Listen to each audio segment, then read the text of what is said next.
Yo, we're back. Sorry about that. My internet went down. Sorry about that.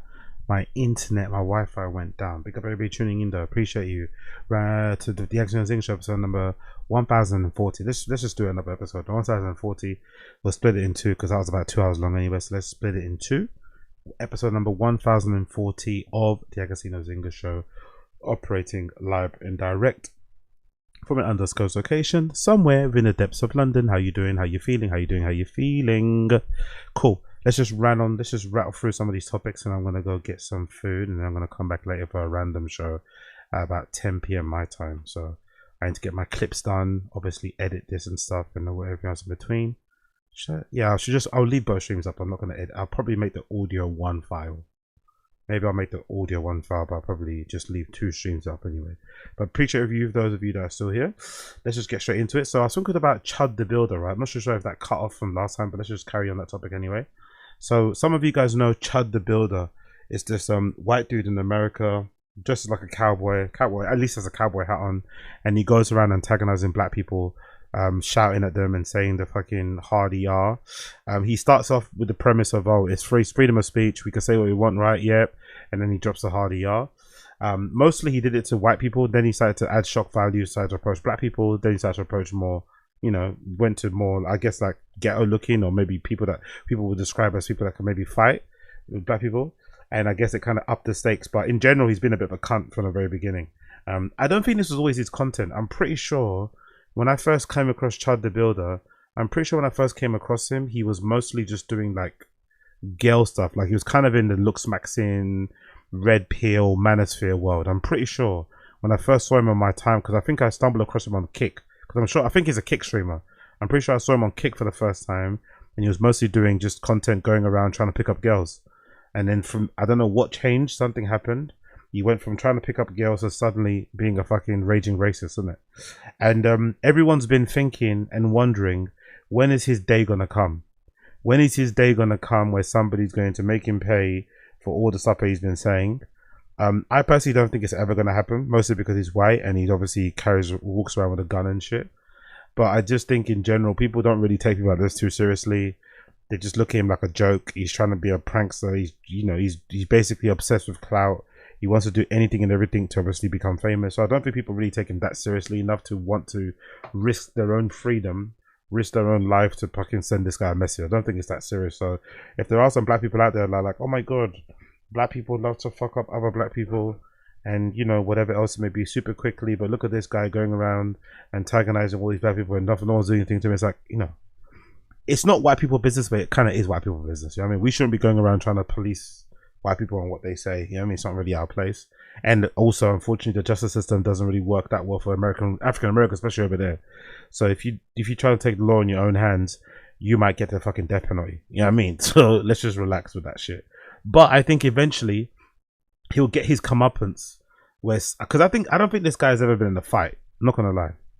I don't think this guy's ever been in a fight. So I think most likely the first time he gets punched or he gets hit really hard, I think he'll change his tune. I really do think so. I don't think he's going to be the same. Same thing happened to Johnny Somali. Big up Podcastables. The same thing that's mystical is crazy. The same thing happened to Johnny Somali. Remember Johnny Somali? When Johnny Somali got beat up by that fucking Korean Navy SEALs, it really changed him. He really wasn't the same anymore. He wasn't doing this. He was still doing pranks, but he wasn't doing them to a level that he did them before. When that Korean Navy SEALs guy put the fucking beats on Johnny Somali, he changed his whole demeanor.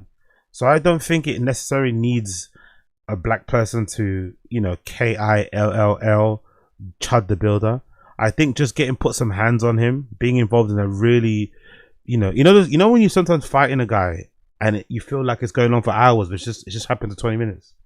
Did that happen to you? You've been in a fight and some guy's beating you up so badly it feels like it's like an hour, but it's only been 20 minutes or 10 minutes. Or the type of fight where you're fighting somebody, it's happened to me before, and all you see is sparks. You're fighting somebody, all you see is fucking sparks. Like you can't hit him. All you see is just sparks. Every time you throw a punch, you see a spark.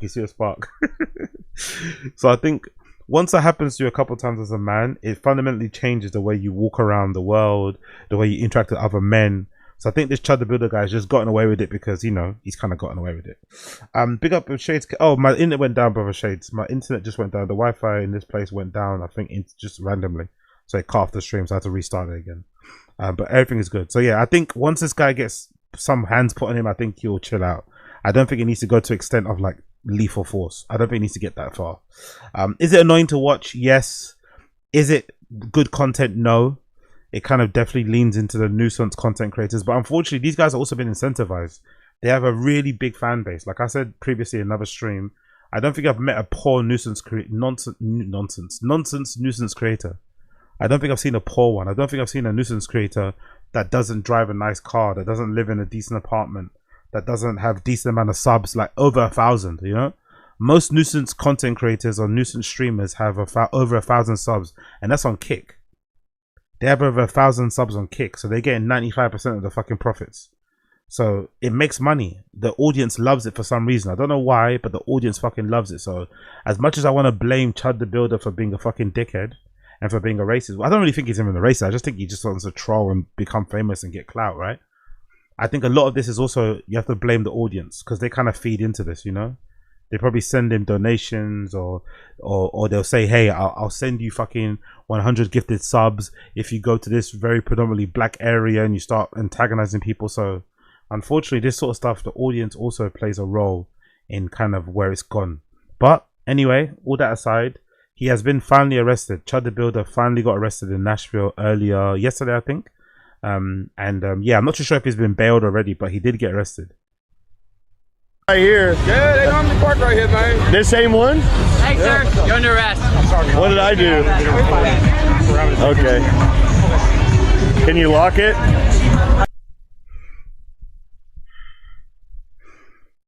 By the way, that lime green Porsche GTRS behind him is fucking beautiful. I love it when people color GTRS like this. I do this with the fucking range. I think I do this with also if I had a fucking if I had a Lamborghini Urus, I think I'd do it the same way too. I love when people do like solid body blocks, solid one color body, vinyl wrap or whatever, and then you have the fucking wheels black or sometimes white. I think white can also work. I saw the other day a guy in a Mercedes, like a Tiffany blue Mercedes, Tiffany blue with white rims. I really like the fucking light color and the black rims. I think it works really well. But yeah, Chud the Builder finally got arrested. He finally got fucking arrested. So, because I remember asking another stream, like, can you get arrested in America for saying the ER? And somebody in the stream said, yeah, in some states it can be deemed a public nuisance. In some states it could be deemed a hate crime, depending. So I guess in this particular instance, he's been arrested for one of those things. I don't know what particular, but one of those things. Let me just continue on here. There's another clip from another user says, within minutes of saying this. So he got arrested allegedly within minutes of saying this. He's got a Florida tag too. Yeah, look. He has the Florida tag, but it's that one. But not this one. He has the custom green piece. This one doesn't have custom. Yeah, that one had the crossbars in the back. This thing's cool too though. You gotta like that. There's two of them. Yeah. There's another green one just like it right here. Yeah, they normally park right here, man. This same one? Hey, sir, you're under arrest.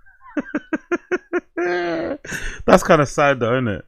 That's kind of funny and sad. So what, he was just making casual conversation with the police officers. He was admiring some random person's lime green Porsche GTRS, and that's when the police rocked up and arrested him. Oh no. Sucks to be him, I guess. Sucks to be him. When Nashville arrests him for all the menacing bullshit, it's gonna be a rough time. Rah, Ted. This guy also thinks he'll be charged on the June 30th. Okay, cool. What else happened here with Chud? This is Charleston White. Charleston White praises Chud the Builder for proving that black people will only harm you if you're black. I don't agree with this take, man. I don't like this take. I think I had this take slightly the other day, but I don't agree with this. Now I've meditated on it. I don't agree with this. I don't think it's up to African American people over there to be policing the world or policing their country and rolling around dishing out vigilante justice because some guy screaming the hard ER. Do you know what I mean? I don't think so. I don't think that says anything about race relations at all.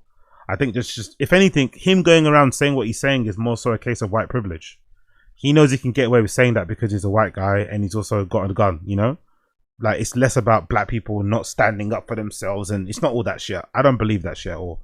I think it's kind of destructive and distracting and unnecessary. That white guy, ChudTheBuilder, is an idiot. He's the problem. The problem isn't, oh, where's the fucking black fucking bullseye? Why isn't there a black bullseye out here fucking, you know what I mean, going and assassinating this guy? I don't think that's the case. We don't need that. We don't fucking need that. Well, I guess they don't need that anyway. I done fell in love with that white boy Chud. That white boy Chud that's going around macing niggas. Pick up my hat, nigga. What you fucking looking at? You chimping out, nigga? I love Chud. I love Chud because you know what Chud is showing everybody? Black people are cowards. You can spit on them. You can call them niggers. That's not true though. That's just it's not even cowards. That some people just don't want to go to that extent. He's acting as if like every black person should be like willing to kill somebody if somebody says the hard ER to them. I don't think it's that deep. That's what he's basically saying. He's saying that black people in America should be willing to end somebody's life if they say the hard ER to them. That's not exactly what's happening. And he's not spitting on people. He's saying the words. He's not spitting on people. He's not shitting them. He's not pissing on them. He's not punching them. He's saying words. Somebody just be with somebody. You have to be pretty insane. You have to be pretty nuts to want to kill somebody for saying, even if it's an offensive word. You have to be a pretty unhinged person to do that. Most normal, rational, well-adjusted human beings aren't going to be willing to throw away their lives over an N-word. I'm not going to lie. Even if it's a hard ER. They're not going to be willing to do that. They won't be willing to throw away their life over a hard ER. And they shouldn't. Anyway, they fucking shouldn't. So I think he's being a little bit, you know what I mean? He's being a little bit annoying here. What's his name? Charleston White. They won't do nothing. But if another black person says, "What's up, bitch ass nigga, what you looking at?" they'll kill him. If another black person does the things that Chud is doing, black, white people. But that stuff is more antagonizing though. What Chud is doing, holding a gun and being on stream is different than some random, those occurrences where a black person, don't get me wrong, it's bad that there's black and black violence anyway. But I think the black and black violence thing is also a bit overcooked because most races kill their own race. If you go to a white neighborhood, you're not going to find a lot of black on black crime. You're going to find a lot of white on white crime because a lot of white people live there. Where there's a high concentration of one race of people, there's going to be crime in and amongst that race of people. So it's not as if black people are more inherently violent to each other. It's more so it's coupled with like poverty-stricken areas, not a lot of opportunities or whatever, and also living amongst each other. Yeah, stuff is going to happen. Bad stuff is going to happen. But I also don't think you should be like, you know what I mean? Like pushing people to be like, oh, if someone says that word, you should be willing to kill them. What? Can go back to mistreating black people. I swear to God. And black people ain't gonna do nothing but take it. Also, the example he's saying is wrong. If somebody in the ends says to you, "What's up, N-word," and they're doing it in a derogatory way, in an insulting way, they're most likely not going to be on a live stream. I think that's the difference. If this Chud guy was walking around areas of America screaming the hard ER to people, not on live stream, I think it would have been a different story by now. Him being on live stream, him being aggressively white as well, looking wise, presenting, I think it's making people double think. It's making people consider. Because they know what's going to happen. Even if they are in the right, they know what would happen with the courts. That's going to be a whole lot of legal fees, a whole lot of stress. Your life is on the line, taken away from your family. No one wants that. So people would rather... This is where the police should step in, to be honest. These type of situations. You shouldn't be goading or antagonizing the black community to like go out and dish out vigilante justice. This is where the police should be coming in and stepping in and saying, hey, before this gets bad, let's step in and take this guy off the streets. That's where the police should be coming in. That's where people should be advocating for police to come in and like, hey, do some police work, please. This guy's going around antagonizing black people, screaming the hard ER. Maybe take him off the streets for a while. Let the fucking temperatures cool down a bit before somebody does something dumb and fucking throws away their life because they want to get some clout on the internet for being the person that took out Chud. So yeah, I don't like what Charleston White is saying here at all. I don't like what he's saying here at all. Man, why really? Just, man, you know what's scary? They letting him walk around and stream it. Don't y'all walk around streaming and video recording us kicking each other ass? What's up, bitch ass nigga? So what's wrong with Chud? That's a different thing at all. It's just a false equivalency. When somebody's getting beaten up and someone's recording it, they're beating him up and they're recording it. This guy's going up to people, antagonizing him as he's recording, as he's streaming. No recording, as he's streaming. It's a completely different thing. Charleston White's being a little bit... He's being a little bit reductive here. He's being a little bit reductive on purpose to make his point, but I don't agree with him whatsoever. What's wrong with Chud? I've never heard of him. I have, and I love him. I love a white man that'll look at one of you bitch ass niggas and say, "What the fuck are you staring at, you monkey nigger?" And now you're a nigger. Why does this make him so happy? I don't understand why he's so happy about this. Charleston White's a weird guy. He's got more in common with Chud than he has with the black people he's antagonizing. Charleston's got more in common with Chud. He seems like he likes Chud more than the black people that are getting abused, unfairly so, with no provocation. They're just minding their business and he's walking up to them screaming the hardy yar. Do you know what I mean? Causing them distress, ruining their fucking days, ruining their mood. Like, honestly, this guy's strange. White man can't never call me a nigga. We got one that's doing it, y'all. I haven't seen one crash out nigga. Now Nashville, and I'm talking to Nashville, Tennessee, because he's in Nashville doing this. I remember when I was in Nashville, I said, fuck something about Nashville. The city was on fire talking about what they gonna do to me. But boy, here we got a white boy just openly saying nigger in a disrespectful manner. And that mace, my choice of weapon. I like guns too. I'm like that white boy too. I keep me a motherfucker. I keep me one. I keep me one too. I'm like that white boy too. I'm like that white boy too, but my choice of weapon is mace. I love mace. I love to see how that black skin turns orange.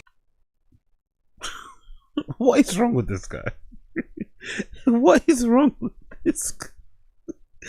Charleston White is not a real person. Like, what is wrong with him? What? So you love to you love to inflict pain on black people. You love to see them suffering. You love to see them like, what the fuck is this? He's a really strange individual, Charleston White. Very, very. His mind is really broken. His mind is really broken. He advocates for some good stuff, right? He does some good stuff for the community. I think he does stuff a lot with like single mothers as well. He's got some good bits about him, but he's a bit of a weirdo, isn't it? He's a bit of a fucking weirdo, Charleston White. When you mace a nigger, hey Chud, whatever you're doing, don't stop doing it, buddy, because you is proving my point. I've always said black people is always tough with each other. But when you get you a cracker white boy that'll get in your face and say nigger and ain't scared of nigger, I've watched every last one of you niggas bow down. I bet you're saying it in jail though. Charleston White saying all this smoke, talking about him like he's fucking bad boy.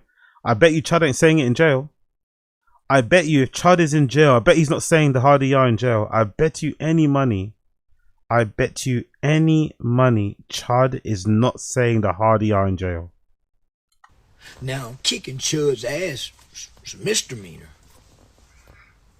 If you pop Chud, he can't shoot you. He can't. He can. What do you mean he can't? He can if he wants to. He'll get in trouble, but he still can. That's why people are not doing it. I bet he can't. He can if he wants to. Because he's a big guy. If you swing at Chud, he's going to mace you. If you go to jail for kicking Chud's ass, guess what? Maybe $1,000 bond. But guess how much money you'll get for kicking Chud's ass? I hadn't seen one nigger take a swing at Chud, but you'll swing at another nigger.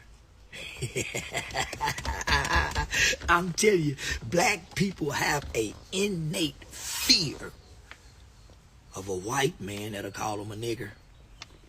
We won't do nothing. That's not true. I swear we won't. That's not true. It's a bunch of niggers hollering about what they'll do if the white... I won't go back to slavery. Well, guess what? We're going back, boy. And Chud is the test to show white people what they can do and get away with their niggers. And I just want to tell you niggers, the word nigger ain't your word. It's an English word that the white man came up for his niggers.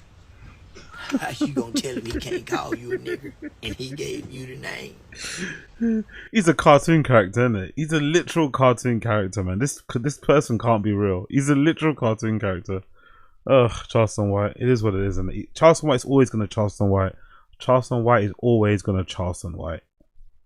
That's the update. So that's his name, right? That's his actual real name, Dalton.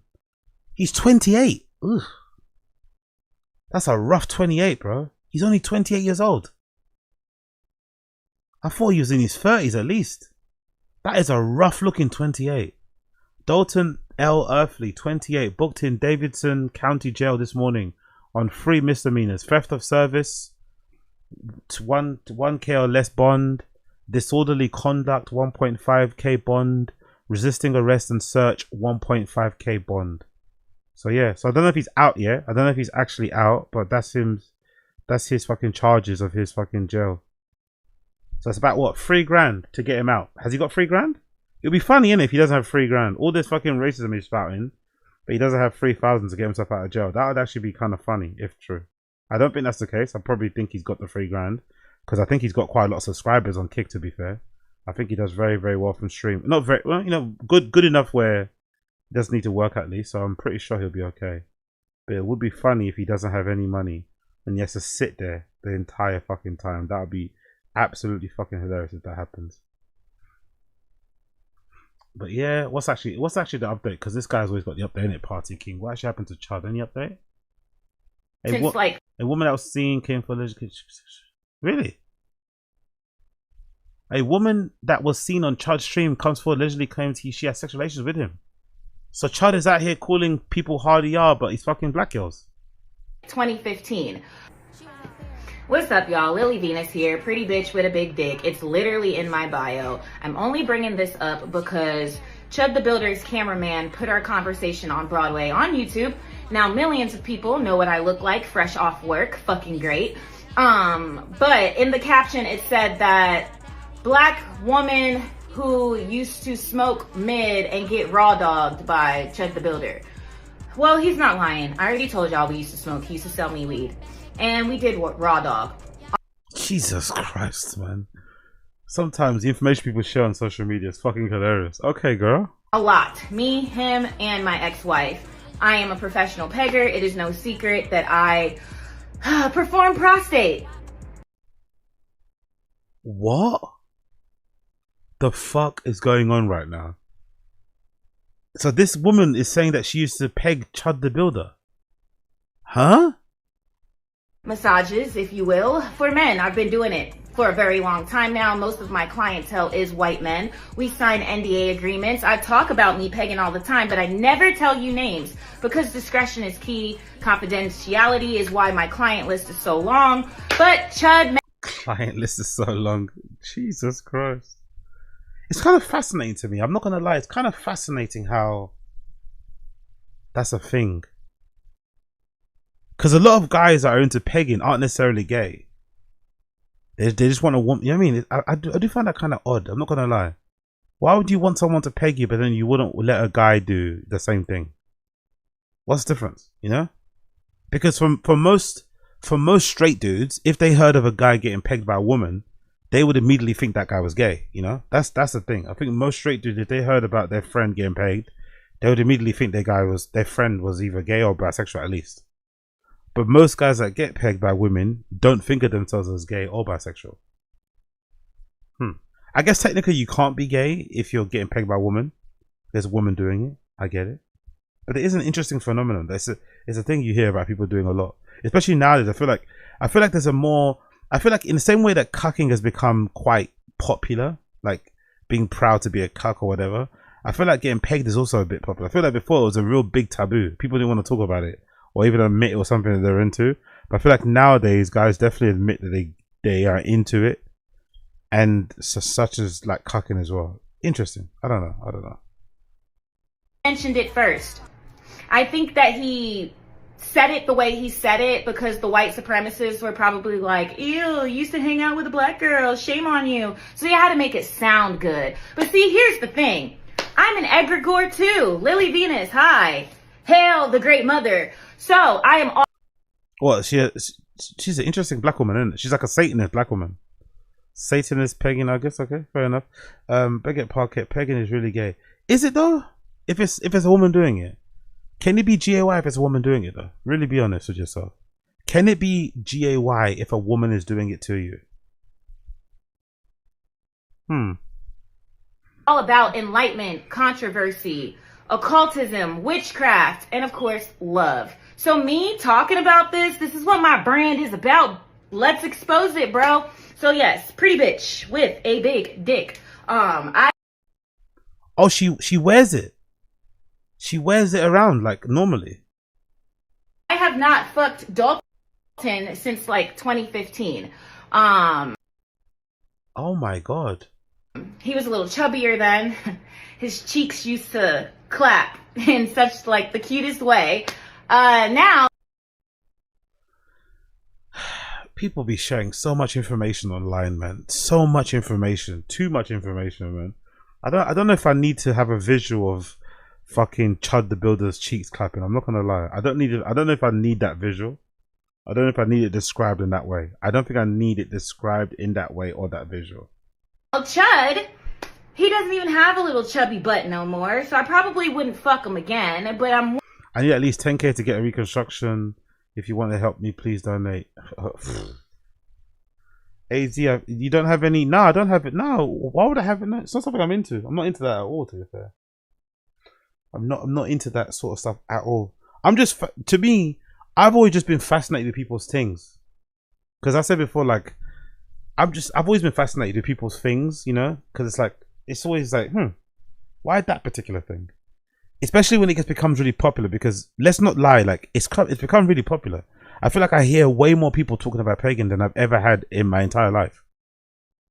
And porn's always been around. Porn has always been around, but I feel like I hear more people online talking about pagan and cucking more than ever before. Feet stuff, like, it's become so popular. So I'm wondering, what's happened? Has everyone kind of woken up at the same time and realized they all like it? Is it just exposure? Has everybody always liked it, but they hid it in secret because they were ashamed, and now it's become a lot more socially acceptable? They're talking about it. I don't know. I'm just fascinated. It's just fascinating that this stuff is going on, you know, and it's going on a lot because there are people out here, women, men, making a lot of money providing these services for people very discreetly. Like, you see the stuff with that guy, that fucking, the husband of that fucking politician in America. Like, that's the first time I ever heard of that. Bimbification. Did you hear about that? Like, that fascinates me. There's a whole scene of guys who are into making themselves look like really crazy, exaggerated, late 90s, early 2000s blonde bimbos. I didn't know that was a thing. Like, putting fucking balloons in their fucking chest and, like, wow. Like, that's like a whole thing. Like, how far does that go? What, do guys hook up with other guys wearing those things with t-shirts on? It's like, it's fascinating to me. It's fascinating to me. It's fascinating to me. In this respect, with this Chud the Builder guy, it makes sense though, because there's pictures of Chud the Builder going around of him dressing up like a fairy. Have you seen that? Not sure if you guys have seen that. Maybe I'm too online, but there are pictures going around of Chud. It looks like he might be like 7. It looks like he might be between the ages of like 17 and 21. Let's say there's pictures of him dressed up like a fairy, dressed in a very campy way. Let's say. So people are just saying it's really interesting how he's made that pivot. He's gone from like being that kind of person to walking around streets of Nashville, dropping the hard ER. I don't know what the fuck's going on, man. wondering, did you bring that up because you want to spin the block? Now, when I first fucked him, he was a virgin, and I'm having a hunch that he probably hasn't been fucked since me and my ex-wife. We can start small, buddy. Yeah, I'm done. I'll pass. Big up this lady, but I'll pass. I'm done. I can't do this anymore. The white man tried to have a civil conversation with Chud the Builder, then the vibe completely shifted. Hey, look at these are the guys that ruined America. White cucks. White weak men, beta cucks. Pussy ass cucks. Yeah. You're a fucking nigger. What's going on here? You should be ashamed of yourself. You're a racist, bro. I'm an American. Yeah, you carry a gun on you.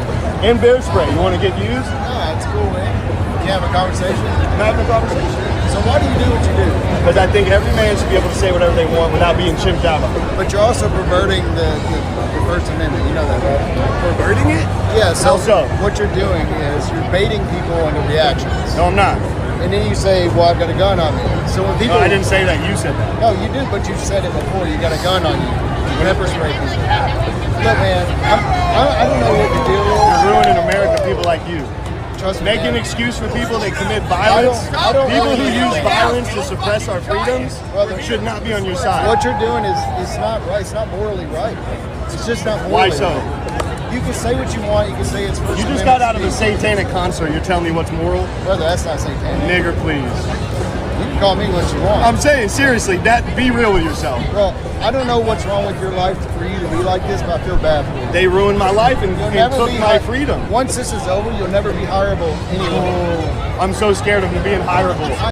That's a good point, though. That is a really fucking good point. Once this is over, you will never be hireable again. It's kind of wild, isn't it? He's enjoying this fucking fame and this whatever, but there is like, you know, similar to Johnny Somali, this is not going to last forever. You're going to have to go back to being a regular guy. And when's that going to happen? Who's going to hire you? Like, it's going to be a PR disaster for every company that kind of tries to give him a job. But again, at this point, he's not thinking about that. Do you know what I mean? At this point, he's probably thinking this is going to last. He's definitely thinking it's going to last forever. But Jesus Christ, man, it's just, I don't know. That's good for you, man. But how long is it going to stay? You just stay tuned, buddy. When you're voting for me to be president, I will forgive you. I'm not hustling towards you. But I think what you're doing is morally wrong. But I didn't like how you said you know my name, but you won't talk to me. Yeah, I know people you went to high school with. Hell yeah. Yeah. God bless you. I just think you could be better. You could do better. Yeah, and I think. Wow, he's actually trying to talk sense to him, but he's not getting through. It's too late, man. When someone's got the clout virus, there's no saving them. You just have to let it play out. Similar with the Johnny Somali thing. There was no saving Johnny. Johnny Somali was always going to crash out the way he did. You just have to let it play out the way it plays out. There's no way you're going to talk this guy out of doing what he's doing because he's enjoying the attention. He's enjoying the likes, the followers, the subscribers, the money, whatever. The notoriety, the infamy. He's loving all of it. So there's no way you can ever tell him that this is a bad thing because he's enjoying every kind of, you know, positive that's kind of coming from it, which is a real shame because obviously, you know, it's stuff that's inherently bad, wrong, and it's obviously going to fuck up his life for the long term. But hey, it is what it is. You can take this a different way. Didn't you used to be bigger? You used to be a bigger guy, right? Fat dude. I can help you out. Why didn't you? That's fine. I can help you out. You want me to get you on a diet? Sure. I was trying to teach this kid. But here's the thing, man. You could have done like inspirational stuff. That's what I'm doing. That's not. Hey, chat. Do you guys think I'm inspirational? Chat. Do you guys think I'm inspirational? Look, man. Hey, that's the love for you. I hope nothing bad happens. You want to walk up and down the street? No. And you'll see how much inspirational I am. No, man. Listen. You'll see how inspiring I am for all of these Americans who believe in real freedom. But hey, like Walker Flocka said, will you walk in the trenches? Nigger, I've been to the trenches. No, I go to the. Imagine the freedom of speech that you want is just to be able to say the hard ER. I don't understand it. That's the only fucking hard ER you want. The most important thing for you to freedom of speech thing is so you can drop the hard ER. Not to say anything interesting, not to say anything insightful. You just want the right to be able to say the hard ER. It just seems boring to me, isn't it? I don't know if you guys agree, but it seems fucking boring. It seems fucking boring, man. That is what you want to say. You want to say hard ER just so that's your freedom of speech. Nothing else.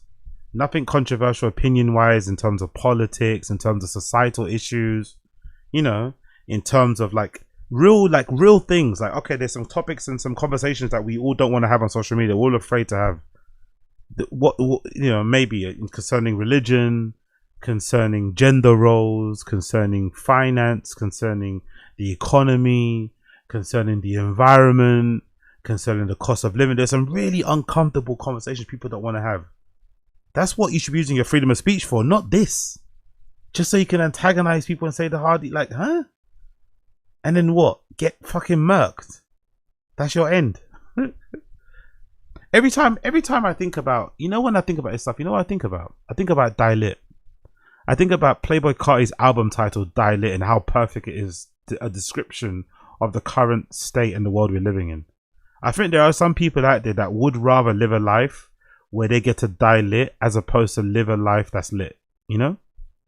I think there are some people that would rather die lit, like die on the top of, like, imagine if something happens to him, God forbid, but imagine if something does happen to him, right? And he gets fucking, you know, whatever. I think that would be a life worth living. Like, okay, I got to live and I was at, you know, viral, my clips were going, doing dumb numbers. And then I, you know, ended at that point, as opposed to living a life that's lit. That's no fun. I want to go out in a fire of glory. Or I want to go out in a ball of fire or something. It's like, okay, I guess so. Why not just be a ball of fire for the rest of your life? No, I want to go out in a ball of fire. Okay.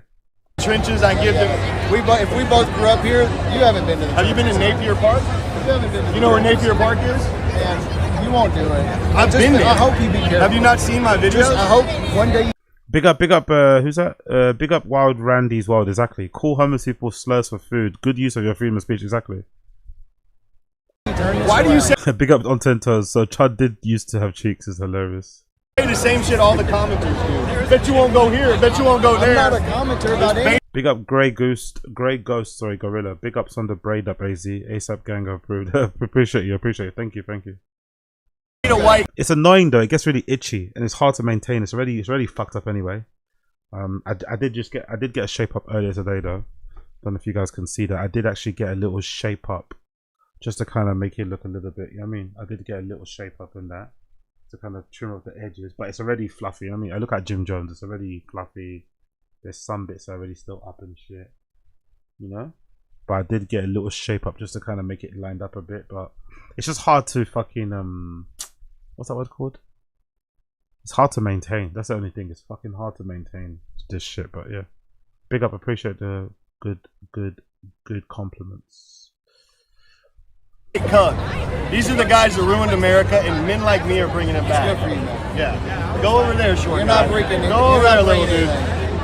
You're We're not bringing bringing America back. That's why you know who I am, and I don't know who the fuck you are. You see how You're aggressive? Yeah, I'm aggressive. Yeah. I hate That's guys like you're you. miserable. Right. You don't even know me, man. I hate beta white cucks that make excuses for violent I'm animals. happily married. You're not. I guarantee. That's a good point, by the way. All this anger and rage. It's like, how are you so angry? You don't even fucking know me. That beta cuck. I'm married. Big up Jolly Sneed. It's not that deep, AZ. We're enjoying the shit show. And they're here for the eventual crash out. It's an unfortunate side we live in. No, I don't think so, man. I think you're allowed to feel things. I think this apathy of just, oh yeah, it's a shit show. I know it is, but you can still call it out for what it is. I'm not gonna jump in front of a bullet for him. I'm not gonna Samuel Jackson in fucking Django with then, you know, I mean, I'm not that bothered about it. It's not that much. I mean, I'm just talking about it and reacting the way people should react because it's pretty sad, isn't it? Or how it's all gonna pan out. It's pretty sad. Whoever the eventual person is that does the deed, it's sad for them. It's sad for him if it ends up costing him his life. I mean, everything is sad. However it plays out, it's gonna be sad. So yeah, I think you're allowed to respond to things like that. I don't think we should all to have this apathy and like, oh, it's a shit show. Just enjoy the show. It's like, enjoy the show, and it might result in this person getting their head blown off. I don't know, man. I don't know. Even if it's someone I hate, seeing someone's head get blown off is not a nice thing to see, you know? I could be wrong though. I could be wrong. What's happened here? Anything more with Chud? ChudTheBuilder once it gets denied from entry from a bar in Nashville. Niggers inside? The guy that runs the show, the brown dude that's bald. What's his name? See, this is what I saw. What's his name? No, I don't, because I'm gonna feel bad when he gets down here. He's like a Mexican dude. He's like Puerto Rican or something. Raise your hand if you're a virgin. Where's the other guy?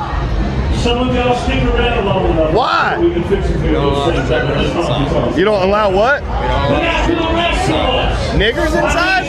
Get drunk. We don't allow streamers inside. Oh, at all? And I need you to I thought he called me a nigger. I heard the hard R. I didn't. It was the music. All right, brother. Have a good day. You too.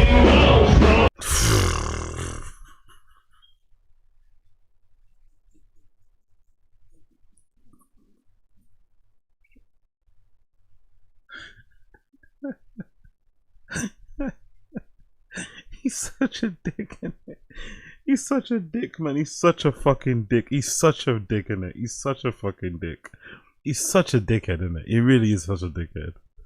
Like, oh, just disturbing. Like nuisance streamers are just—they're a scourge on this on the planet.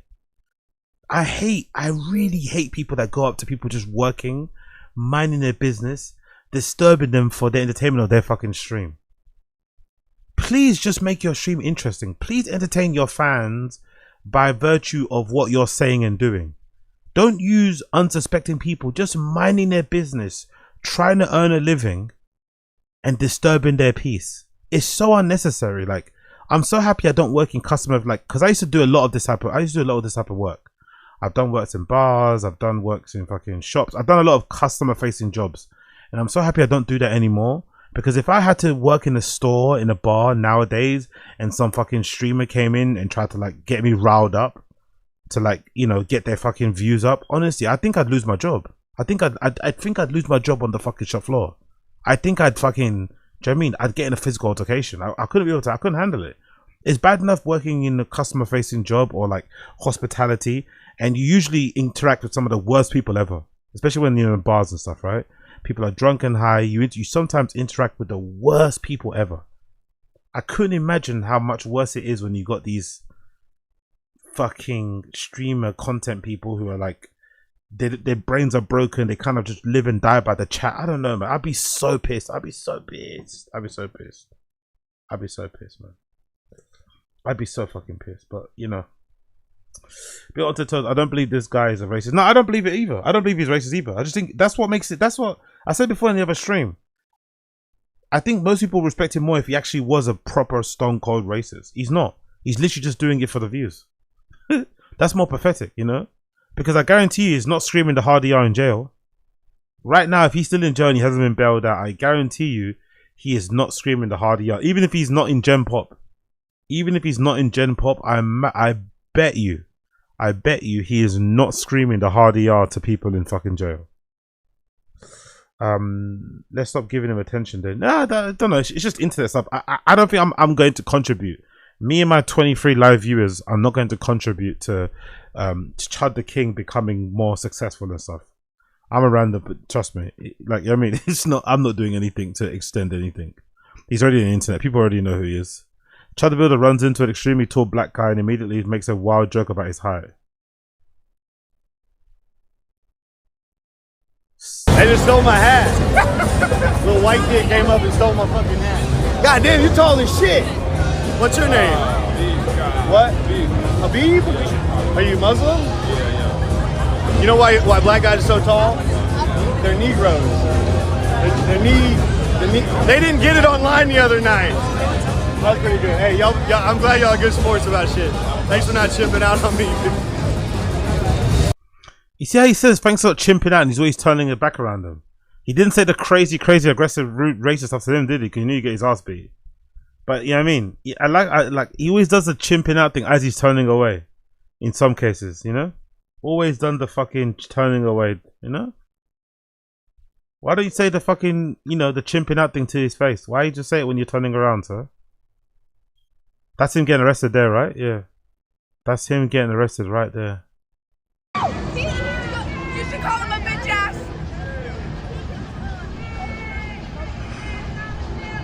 For real.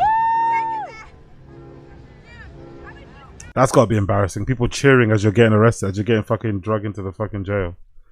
Oh, that's gotta be embarrassing. This is probably the worst bit I saw from the clips online. ChudTheBuilder refuses to pay his tab after getting permanently banned from another restaurant in Nashville.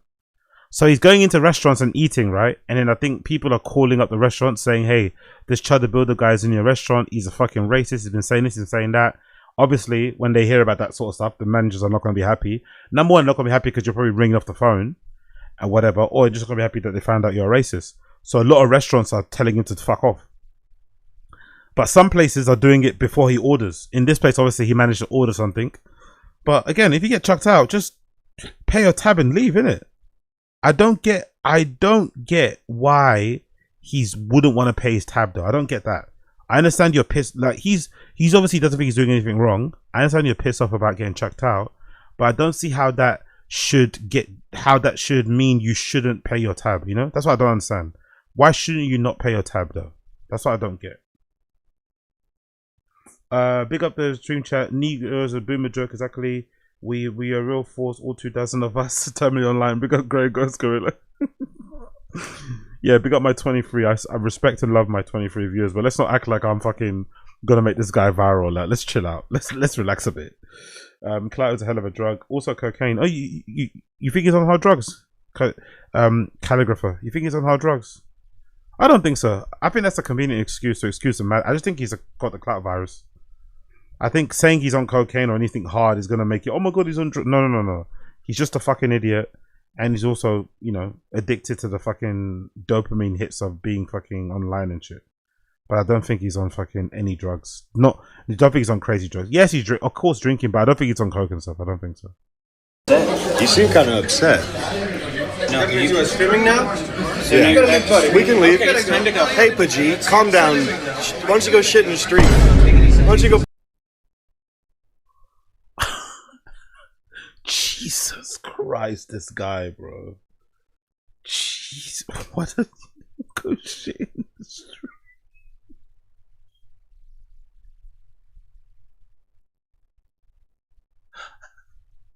Holy shit. Like, how's he not been like, I think it goes just to show that most people just want to be left alone, man.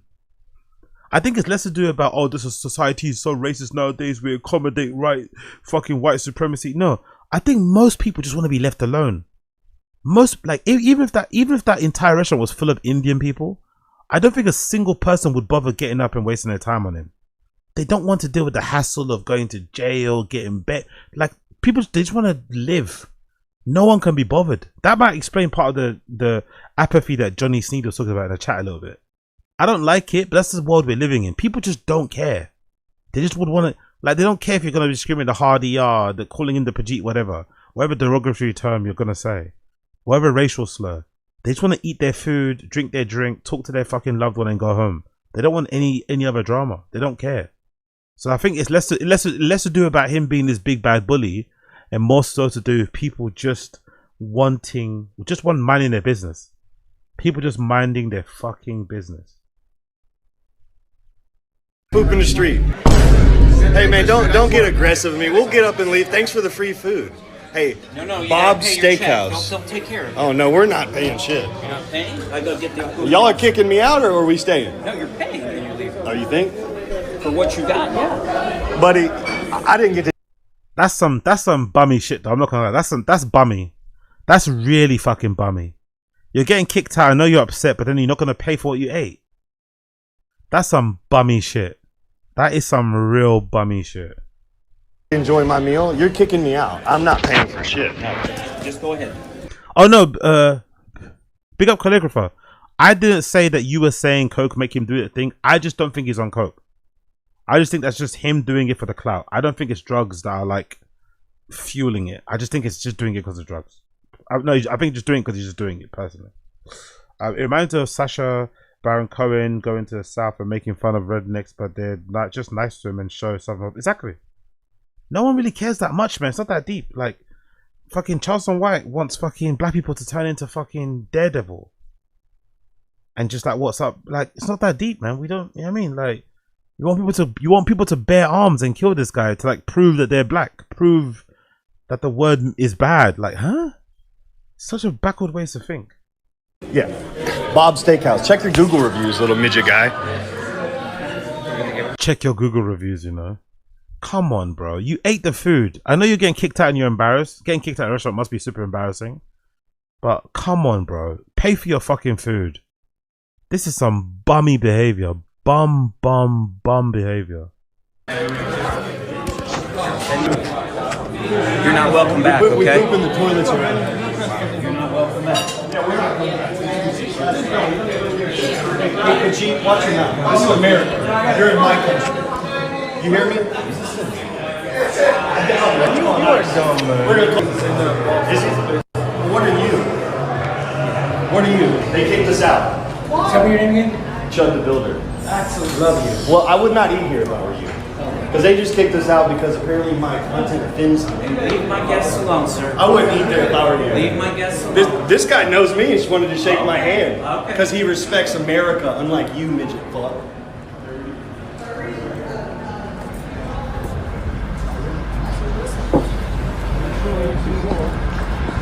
Don't come here.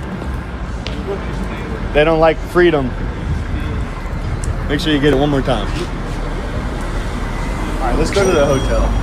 I got a badass Airbnb. You got a what? I got a nice Airbnb. Oh, really? I can't believe that fucking midget fuck thought I was gonna pay for the meal after they kicked me out. They don't like America over there. They hate freedom of speech. Yeah. I don't know. He seems like a bum. That's some bummy loser behavior, man. But yeah, he got arrested. Chud got arrested. Chud got arrested. So let's see. Hopefully he stays in there for a while. Let the fucking temperatures die down a little bit. He needs to stay in there for a while.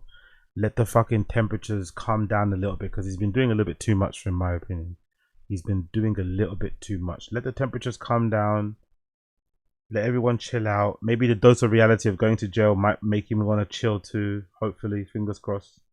So it doesn't have to get to a point where he's getting fucking taken out and shit. Hopefully, you never know. I doubt it though, but let's see. Let's see. Let's see how it goes. Let's see how it goes. Big up the stream chat. Big up the stream chat. Smash the like, hit that. Smash the like, hit the like. Smash the like, hit the like. Quickly. I love a good skincare routine video, right? I love a good skincare routine video. I always get new tips and shit and little fucking, you know, whatever else it may be, advices. And I saw this and I liked it as well. But is it me, or is this guy being a little bit sexual in this thing? Is it me? Am I a horn dog? Am I fucking a degen? Or is this guy being a little bit like explicit? Like, I don't know. Maybe I've read it too long, but I thought the way he was moving was a bit like, is he doing like a little, is this a bit X-rated? Or am I bugging out? I'll play a little bit, you see what I mean? I'll take off it's got copyright music as well. Let me mute the music. Look. That bit there with his tongue. Was he not doing more there? What's this with the tongue? Look that bit with the tongue. Was that like a thing? I scrape my tongue. I don't do this. No? Was that not a little bit much? The way he scraped his tongue there? It's like moving his, or am I bugging out? Am I bugging out? Or is that not a little bit, even the way he's scrubbing himself here? Look how he's looking at himself like, are you alright?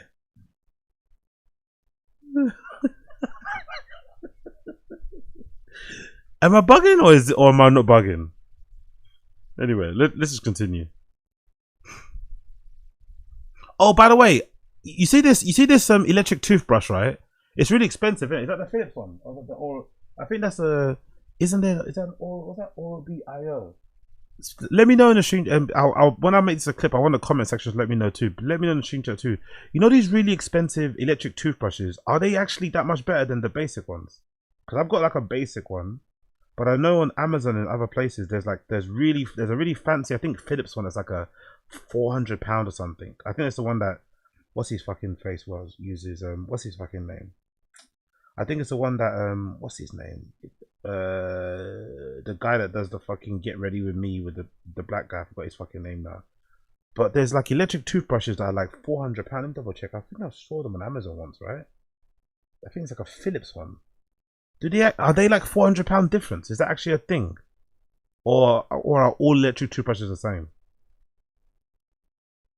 Maybe there's one that's like 200 here I'm seeing on Amazon. A Philips one. But let me know in the stream chat. Is that like a thing? Are they really good? Are they good ones or not? Or are they all electric toothbrushes the same? Because I feel like they're all the same. Brush, yep, cool. I do most of this. I tongue scrape also. That's really important, by the way. By the way, is tongue scraping just a black thing? Do white people scrape their tongue? I feel like white people don't scrape their tongue. But the amount of gunk that comes off your tongue when you scrape it is crazy. But I feel like I don't really see white people scraping their tongue too much. Or am I bugging out? You gotta get put in some elbow grease to get the fucking hell. Okay. Big up Grey Ghost. I nearly read that out. Brother, I'm trying to get 500 members, man. I'm trying to become a full-time content creator, bro. Why are you writing this stuff in my stream chat, man? Big up Grey Ghost, huh? You're not helping me out here, brother, man. I'm a small content creator, bro. I'm a black guy. I'm a small content creator trying to make my way here. Why are you doing this to me? Why are you destroying my chances of becoming the next fucking Kai Cenat? Becoming the next Aisha Speed? What are you doing?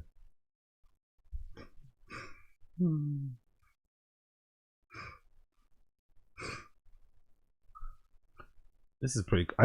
Actually, I think I need those silicone brushes. I don't have one. I don't have this. I need one of these silicone brushes thing. These silicone scrubbers. And yeah, I think that's the one thing I don't have. Yeah, I don't know. This is. I think he swings the other way, but I think he's also doing this to be a little bit more like whatever, because the way he's looking down at himself is a little bit much as well. Yeah. There's little sections where he try. It's like that one guy on TikTok. If you see a guy on TikTok, I think he's chilled out now. There was this one guy on TikTok that's a really good chef. Have you seen him? He's quite muscular, and I think when he first started, he was doing overly sexual things, like kind of fingering the dough. Then I think people told him to chill out because he actually is a really good chef, and I think now he stopped being overly. I remember he spanked the dough if he was like kneading it on the kitchen counter, but I think he's chilled out now. It's like, come on, man, relax. Cool. Yeah, I think I need one of those scrubbers. I do most of this stuff, to be fair. I don't have face towels. I have used that toner before. I don't have face towels though. Body. Okay, I might get one of these actually because I need to do some of that. But yeah, most of it I actually do. To be fair, most of the stuff I do. But I don't do the jade roller. Maybe I should do it. Maybe I should get one of these. You're meant to put them. You're meant to put those in the fridge, I think, right? So they're cold and stuff. I think you're meant to put those in the freezer, but I don't have a jade roller. Maybe I'll get a jade roller. Body cream, oils, and perfume. Yep, I do most of this as well. So yeah, fair play. Most of this I already do, to be completely honest. I don't actually apply any particular beard butter either. I probably should, but I don't like the way it feels. I'm not the biggest fan of beard butter. I'm not gonna lie. I don't like the way it feels. It kind of makes my face look like it feels cloggy and shit. What's that? Those are those for the bags, right? Those are for the bags. What is hydrogel eye patches? Yeah, probably a bit excessive. Lash eyebrow oil. What's that? He has bald again. What's it? Bald deodorant again. Do you need to do all that though? I think he's being a troll, innit? If you're gonna put deodorant on your balls, you need to do all that. Like, what the fuck is he doing?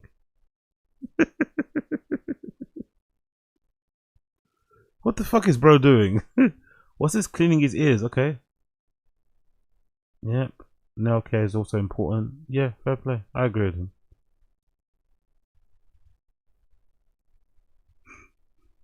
Fair play, man. Fair play. Fair play. Dry beard is crazy work. Yep. As men, do we really need all? Yeah, I think you do. I think it's not that much though. It really and truly, it's not really that much if you think about it. I don't think you need all those. I think maybe just a toner and a fucking moisturizer, you're fine. But I think fully scrubbing your body and your face and stuff, having maybe separate fucking things you scrub your face and your body with, maybe is somewhat important.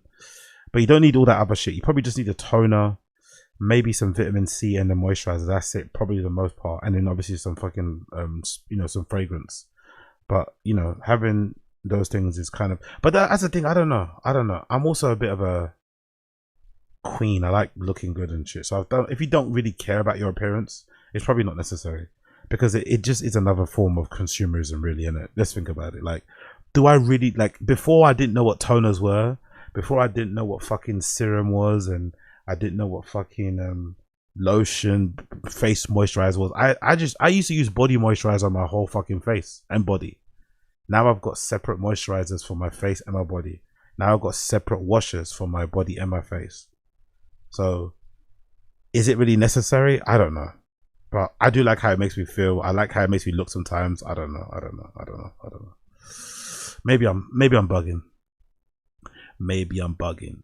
Big up the stream chat. What are you guys saying? Actually, I had to refresh this. It's not letting me load it. What are you guys saying here?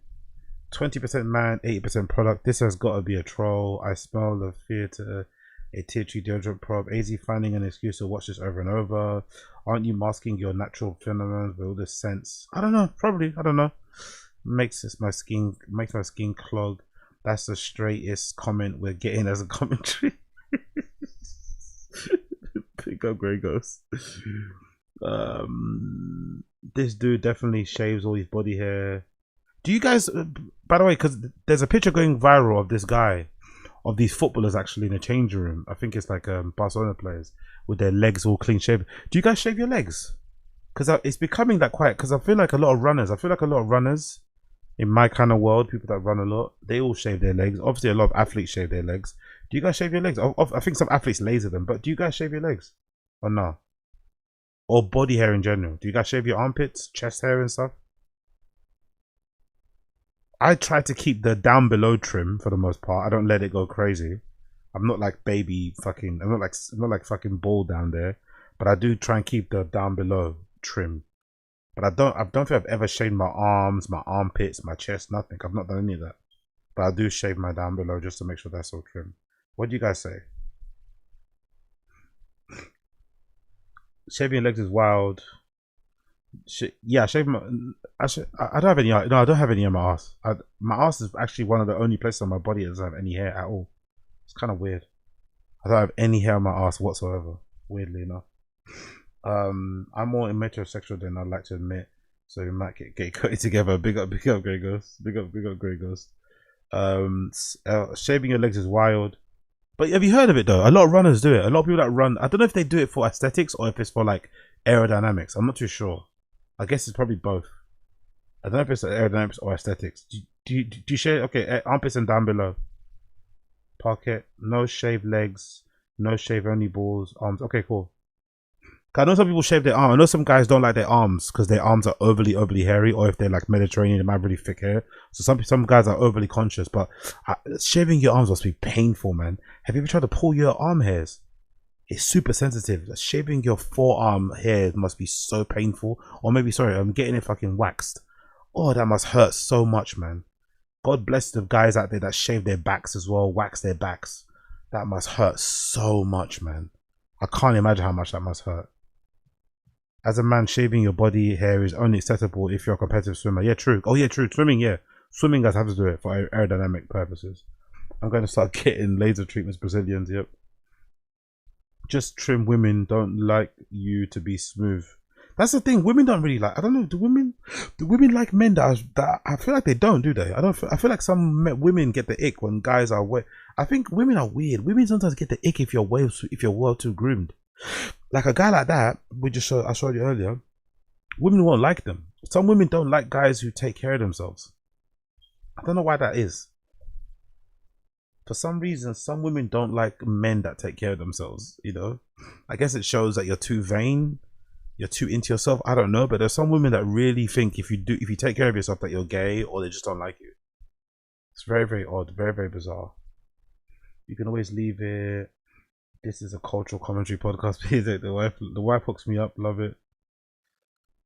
This ain't necessary. Shades.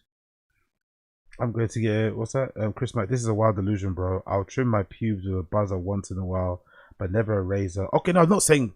When did I say shave your balls? I didn't say shave down below with a razor. I do what you do.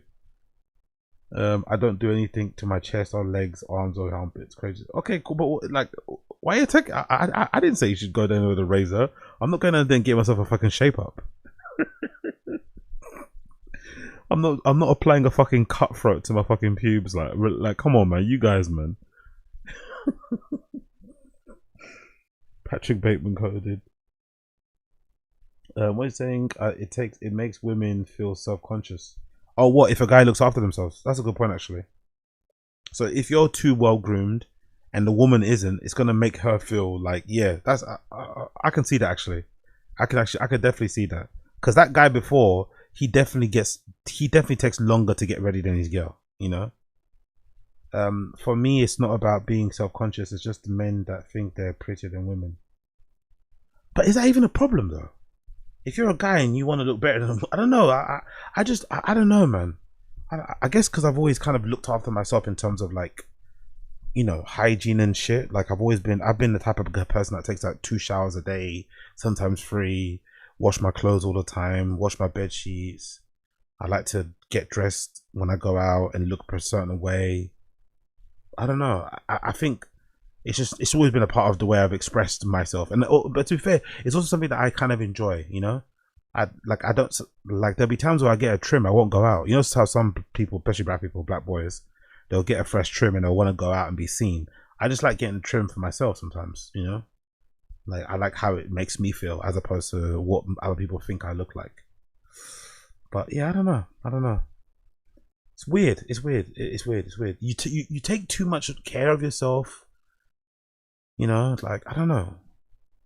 People just look at you weird. Like, you know, you sleep at a certain time, you wake up at a certain time, you're very fucking diligent about what you do, what you put in your body, the things that you watch, the places that you go, what you drink, what you don't drink. You know what I mean? People start looking at you bizarrely. You know, they start questioning you. I don't know, women get the ick, men get intimidated or just start calling you gay. It's like, I don't know, strange world we live in. You can only be well groomed and well kept if you're gay. It's only acceptable then. If you're a straight guy, you're not allowed to even look after yourself. You're not allowed to get ripped. Like, if you get too ripped and you're straight, people start thinking you're gay or start calling you slurs or start insulting you. You can't be into fashion if you're straight either, because people also look at you weirdly. We live in such a weird world. Any type of like self-care, self-love is in men is seen as a bad thing. Like, okay, sorry that I want to make myself look good. My bad. Sorry that, you know what I mean? My apologies for trying to fucking, you know what I mean, make sure I look a certain way. Anyway, let's continue. Rihanna doesn't like Tyla. This is courtesy of the Laid Bear podcast. This is this lady's theory on Rihanna not liking Tyla, which I don't necessarily think is a liking thing. I just think sometimes you got to earn your stripes. You got to earn your right to talk to certain people. And I think Rihanna's just one of the type of people, right? Maybe she thinks at this time Tyla doesn't have the right to talk to her. I don't know. But I also think it's fun. It's okay for an artist to be a little bit, you know, sometimes it's not always to be good to be kumbaya. I don't think it's a bad thing. I think eventually they'll get cool anyway. They'll eventually be able to look back on this and laugh, and it'll be another part of the story. But yeah, I don't think it's a bad thing. Tyla's new. She's literally, I don't think she's even 5 years into the industry, or 5 years into being kind of like well known. She's still a baby, so she's got plenty of time. Rihanna doesn't like Tyla. She doesn't like her. I'm sorry.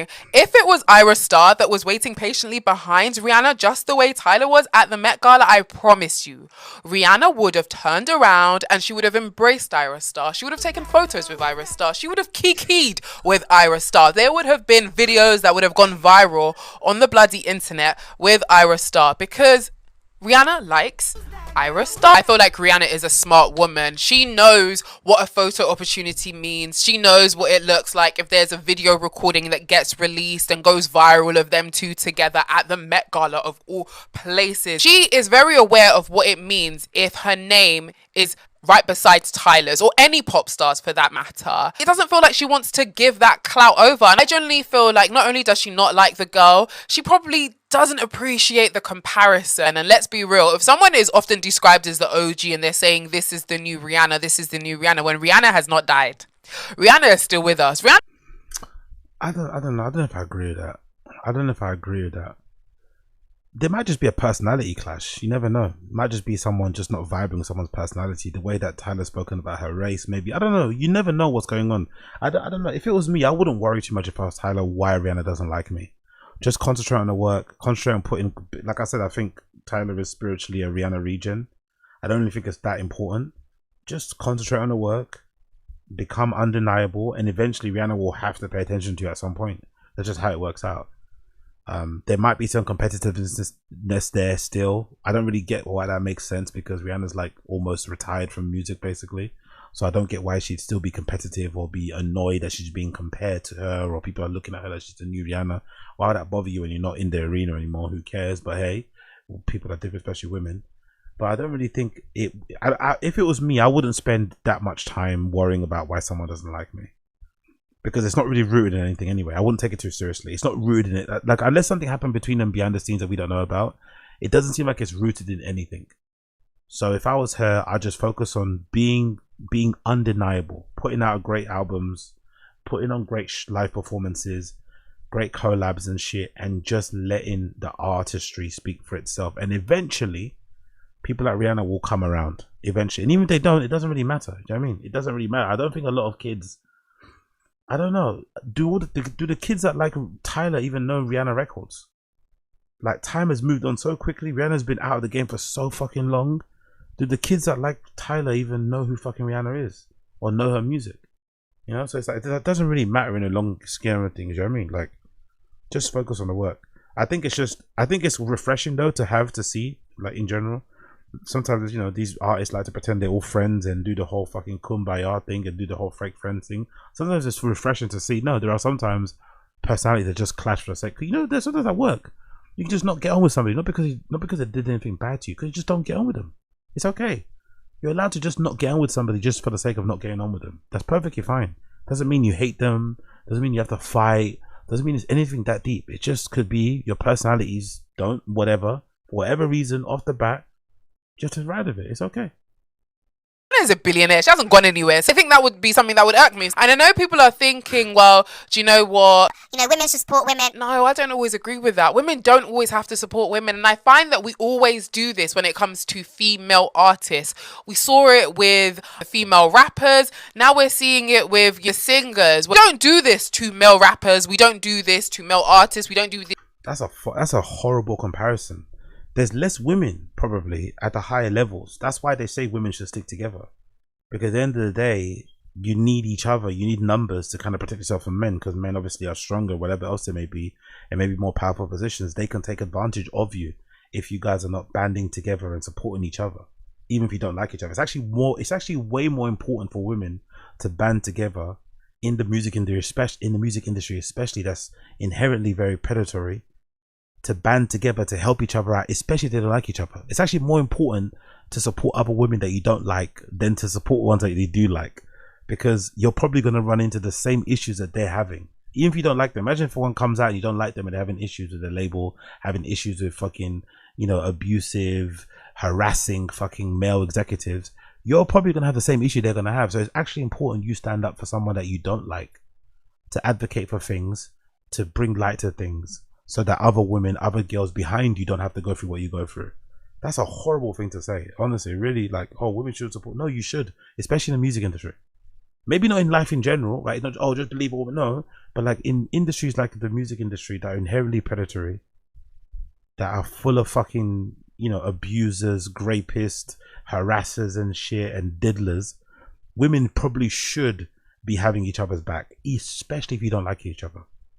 Because the last thing you want is to be in a room full of music men executives on your own, having to fend for yourself. You should want to have other, you know, allies, other fucking, you know what I mean? There should be a sisterhood. There should be something like that. Especially if you're black.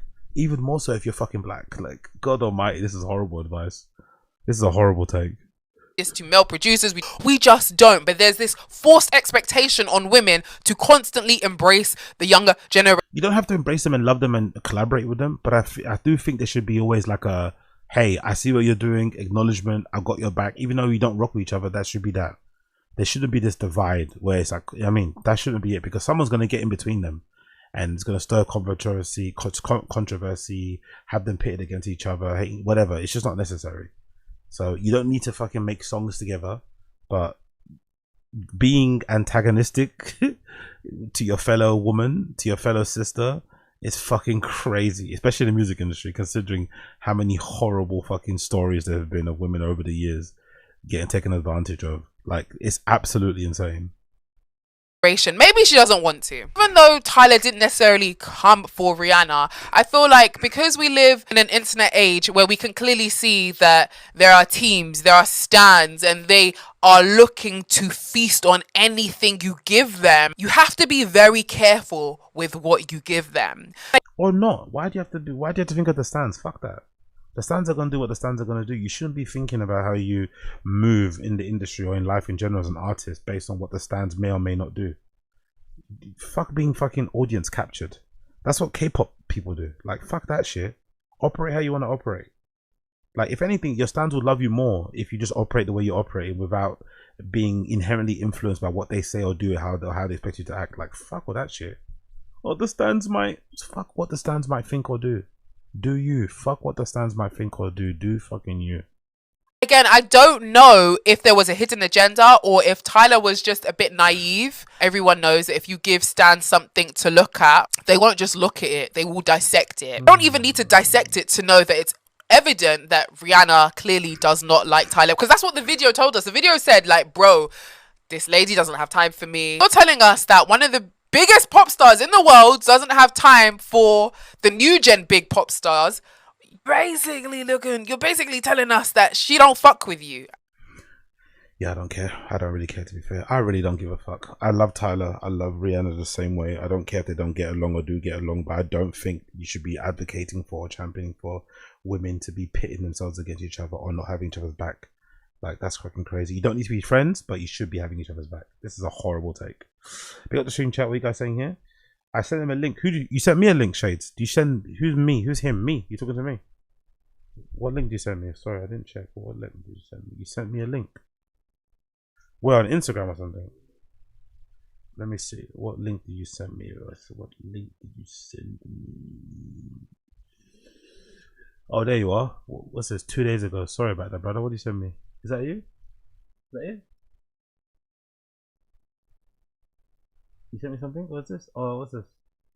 There's, okay, this is like flagrant shit. What's this? Black Geek Squad. Black skiers make up a tiny proportion of places. Some new gadget or something. Okay, I watched it. I don't know what's that got to do with anything.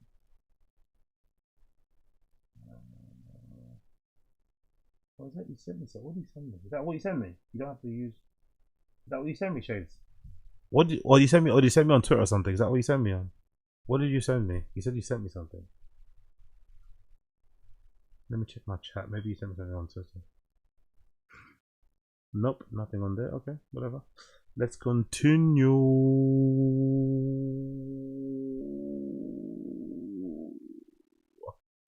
Oh, fucking hell, man! Fucking hell! Am I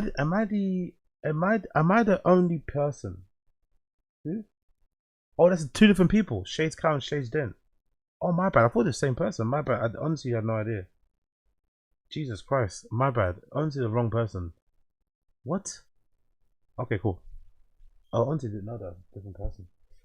As with the type of girl who rejected you as a young lad at church, why do you get the vibes of you short? What? As was the type of girl who rejected you at church. Why do I get the vibes with your short temper for what video segment? My short temper? Based on that girl? What do you mean? No, I just think it was a horror. I just think it was a bad take. I don't think it's anything to do with her being black or anything. It's just a horrible take. No? Just her take was horrible. That was really anyway. Let me just continue. Have you guys seen these? I don't know. Am I the only person that thinks these are really? I think these are better than the fives. Awake NY Nike Air Jordan 6s, Midnight Navy and Playful Pink colorway. I personally think these are better than the fives. I personally think these two are better than the fucking Jordan 5s they put out. These are so fucking hard to me. These are so fucking sexy to me. I'd wear them so much. Both colorways I'd wear.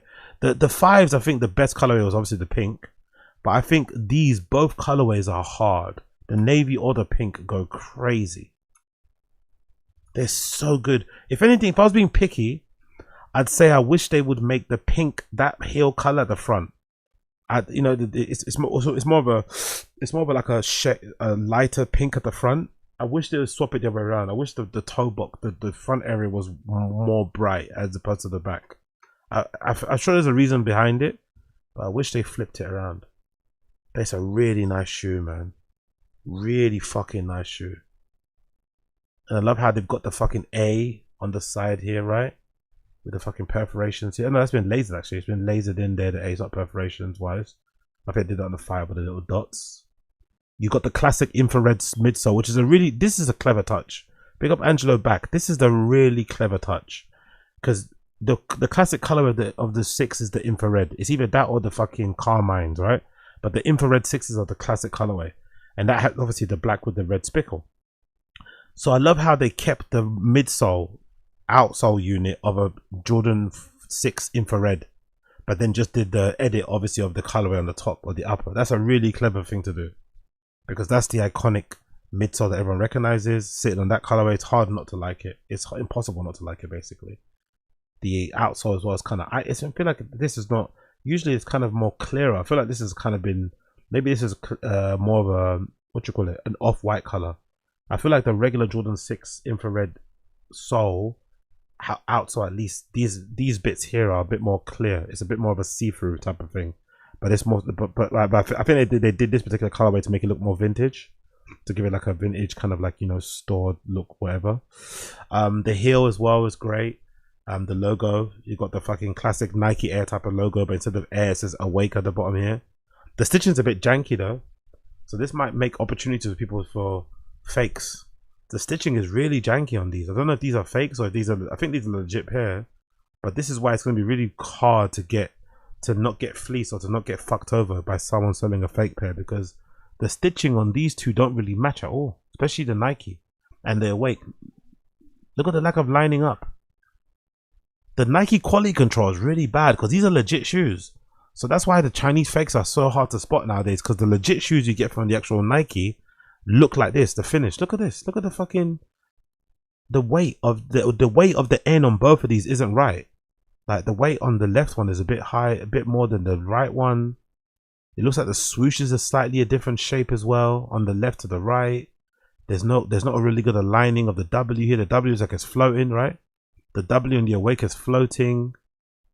The N as well is a bit janky. It's not good at all, bro, the quality. And these are meant to be official Nike shoes. That's why it's hard to spot the fakes from China, man. It's really hard to spot them because the finishing from Nike is really bad. Look at the Jumpman even. The Jumpman even looks a bit janky. God damn, the materials are great, but the finish on them, the stitching is so bad. Good luck. That's why it's important when you enter a raffle, try and enter as many raffles as possible and get the shoes from the store. Don't buy them on resale, because if you're buying shoes on resale, there's no guarantee what you're buying is real. If you want to buy fake shoes, buy fake shoes. Don't get me wrong. I'm not stopping anyone buying fake shoes. You know what I mean? Embrace it. But I think it's a real piss take when you think you're buying a real shoe and it's fake. So try not to buy your shoes after release. Try and enter as many raffles as you can, if you've got the money to do so, so that you can get the shoes from the legit fucking stores. That reduces any chance of you getting sent a fake pair. But the pink pair, oof, the pink pair, man. God damn. I could absolutely I would freak the shit out of these, man. God, I could just imagine me wearing these in Carnival. I could just imagine me wearing these for Nottingham. I don't think they're dropping soon, are they? I want to wear these for Nottingham Carnival or something. These will look so good. God almighty, just look at them. So sexy. Honestly, I'm gonna try and enter these a raffle. I'm really gonna try. Or are they coming out? Oh, August 20. When's Nottingham Carnival? I don't be able to get them on the day, aren't they? When Nottingham Carnival's when? Nottingham Carnival. When is that? When's the date of that actually? What's the dates? It's coming out on the same day Nottingham Carnival's on. Fuck. So I'm gonna have to decide whether. No, actually, I usually go on the Monday, innit? Monday or the Sunday. No, Sunday, whatever the day is. So yeah, but yeah, I want a pair. I want them so fucking bad. I want these pairs so bad. Such a nice shoe, man. Such a fucking great shoe. There was another thing I wanted to show you guys on here too. What do you guys think about these? The Satoshi Nakamoto fucking Vans. They've come out obviously in black. Everyone knows about the black ones. They've done numbers. I really like the blue ones too, you know. This blue fucking denim pair is really fucking nice as well. And I think if you tear off the upper, they reveal a different design underneath. There's different design underneath, and I like how they've got a bit of a thick. They've got like a thicker sole. I really like these, man. I know they're kind of been a bit, you know, beaten to death already. Everyone's kind of on these, and they're really hype and shit. But I really fucking like these. I think they're such a clever design with the gems and stuff. It's still kind of a classic Vans kind of color, you know, mock-up, whatever. But it's still got a little bit of pizzazz with the gems. I think it looks so good, so fucking good. When are these dropping? These are dropping next year, I think, right? Yeah, 2027 spring. Such a hard shoe, man. Vans have been killing it lately as well, by the way. But the denim colorways are really fucking nice. And like I said, I think if you scratch away on the upper, like they've got a really cool design where if you scratch away, or if you cut away, sorry, some of the upper, you can reveal a different design underneath, which is kind of cool as well. But yeah, these are really cool. These are really fucking cool, man. Big up Satoshi Nakamoto. He's absolutely killing them with these. Move on from there. Rihanna and ASAP Rocky on Mother's Day, hanging out, having fun. Good to see.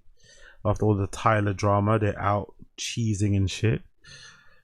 Rihanna looks really good here, by the way. That outfit she wore at the Met Gala was horrendous, but she looks really fucking good here. Rihanna, I don't think Rihanna's ever worn a bad dinner date fucking outfit. She always looks good when she's going out for dinner or something. But that Met Gala outfit was horrendous. I hated it so much. Hey, what's up, Reese? Rocky also looks great. I think Rocky's wearing a Celine trench coat there. I think that might be a Celine trench coat. Nice seeing you, Reese. I miss you today. I could have got that flick. The Mother's Day flick.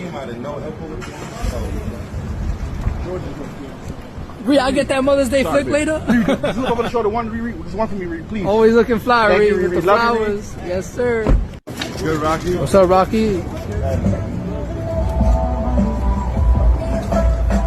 Ree, looking nice. Imagine being sponsored by Chanel, man. It must be so live, innit? Rocky just pulling up with that Chanel bag. It's head to toe Chanel. Being sponsored by Chanel as a man must be so fucking cool. Must make you feel like $1 million. Being a man being sponsored and being an ambassador for Chanel must be so cool. Ree, looking nice. As always. Happy Mother's Day, Rihanna. Happy Mother's Day, Reed. Rocky, I like that coat. Y'all killed it at the Met Gala. What up, Rocky? Love you guys. Rocky. Happy Mother's Day. That music sounds fire. Being a paparazzi must be an awful job, man. All this fucking licking ass and whatever to get a reaction. Ew. You gotta feel like you gotta really scrub yourself in the shower after you do a stint as a pap in on the street. It's so debasing. It's so demoralizing, dehumanizing. Like, ugh.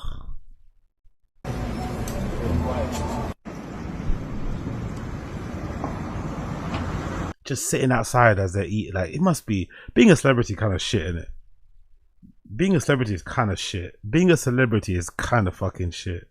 You want to go out with your wife and have some dinner, have some drinks, and they're just parked outside, just waiting. Like, you know they're there too. You can feel them, you can hear them, you know they're there. Oh, must be so... honestly, being a celebrity sometimes is shit, man. You just want to just have a drink with the wife, kiki a little bit, laugh, share a kiss, talk like, what?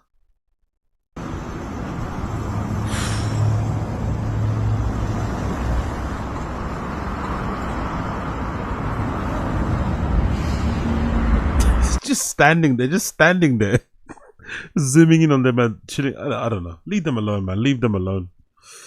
There's Rocky looking amazing in the outfit. Yeah, Rocky's coat looks fucking sensational though. I'm pretty sure that's Chanel. I'm pretty sure that's Matteo Blasi Chanel. That coat is sensational though. I'm not gonna lie. That coat is absolutely sensational. Fucking hell. Absolutely sensational. Yeah, fair play, man. Fair fucking play. Fair fucking play. Moving on. Madison B has sparked mixed reactions after explaining why she sold her a gifted Birkin. Some people are calling it a smart financial choice, while others think she should have kept it. What the shop told her was mad though. She got gifted a Birkin and she sold it. I don't think you should ever sell a gift in it, really and truly, to be fair. You shouldn't ever really sell a gift, really. With some small oh, it was fake. Okay, the full video is here. It was fake. So she was gifted the Birkin, but it was fake. Okay, cool. Then sell it. If you're gifted the Birkin and it was fake, then sell it. But I don't think you should ever gift. If someone gifts you anything, you should just keep it or just give it away. But I don't think you should sell it for money. You should either give it to a charity shop or you should keep it. But I don't think you should ever sell it for money. That's kind of poor show, in my opinion. I know there's some people.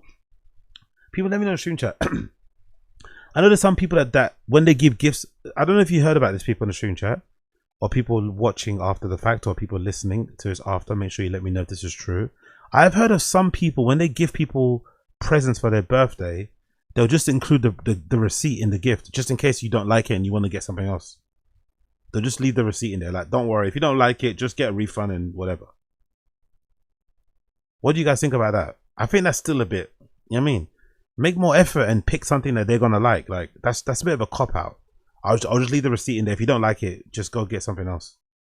I think that's a bit of a cop out as well, for you to like not think about, or to not really kind of rummage through your brain about what the person will like or not. Not too sure I agree with that one, but let's hear about this Madison B girl.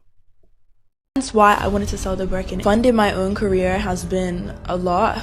Okay guys, today is the day. We're gonna try to sell Birkin. So my ex bought this for me on Valentine's Day as a gift 2 years ago. I just feel like when people wear such high value bags, they're usually like making that much money. And I'm not making that much money to wear a fucking Birkin. Okay, I've just dropped it off now. I like that, by the way. This I agree with. This I agree with her. I agree with her. I think your lifestyle should match what you're fucking putting out there. That's why I've said before that I've never really understood Brendan Schaub. Because Brendan Schaub lives like he's a retired NFL quarterback. But he's like a, you know what I mean, a Z-list podcaster guy. You don't need to have all those cars and have those, like, it's not that, you're not that serious. You should have your lifestyle match what you're actually making. You know what I mean? It's like a guy living at home, but he's got a Rolex. You know? Doesn't really make any sense. You're living at home, but you got a Rolex. It doesn't make any sense. I don't get that sort of stuff. Like, I feel like, if anything as well, I feel like buying stuff of that sort of value when you're ready to buy it actually makes it feel more worthwhile.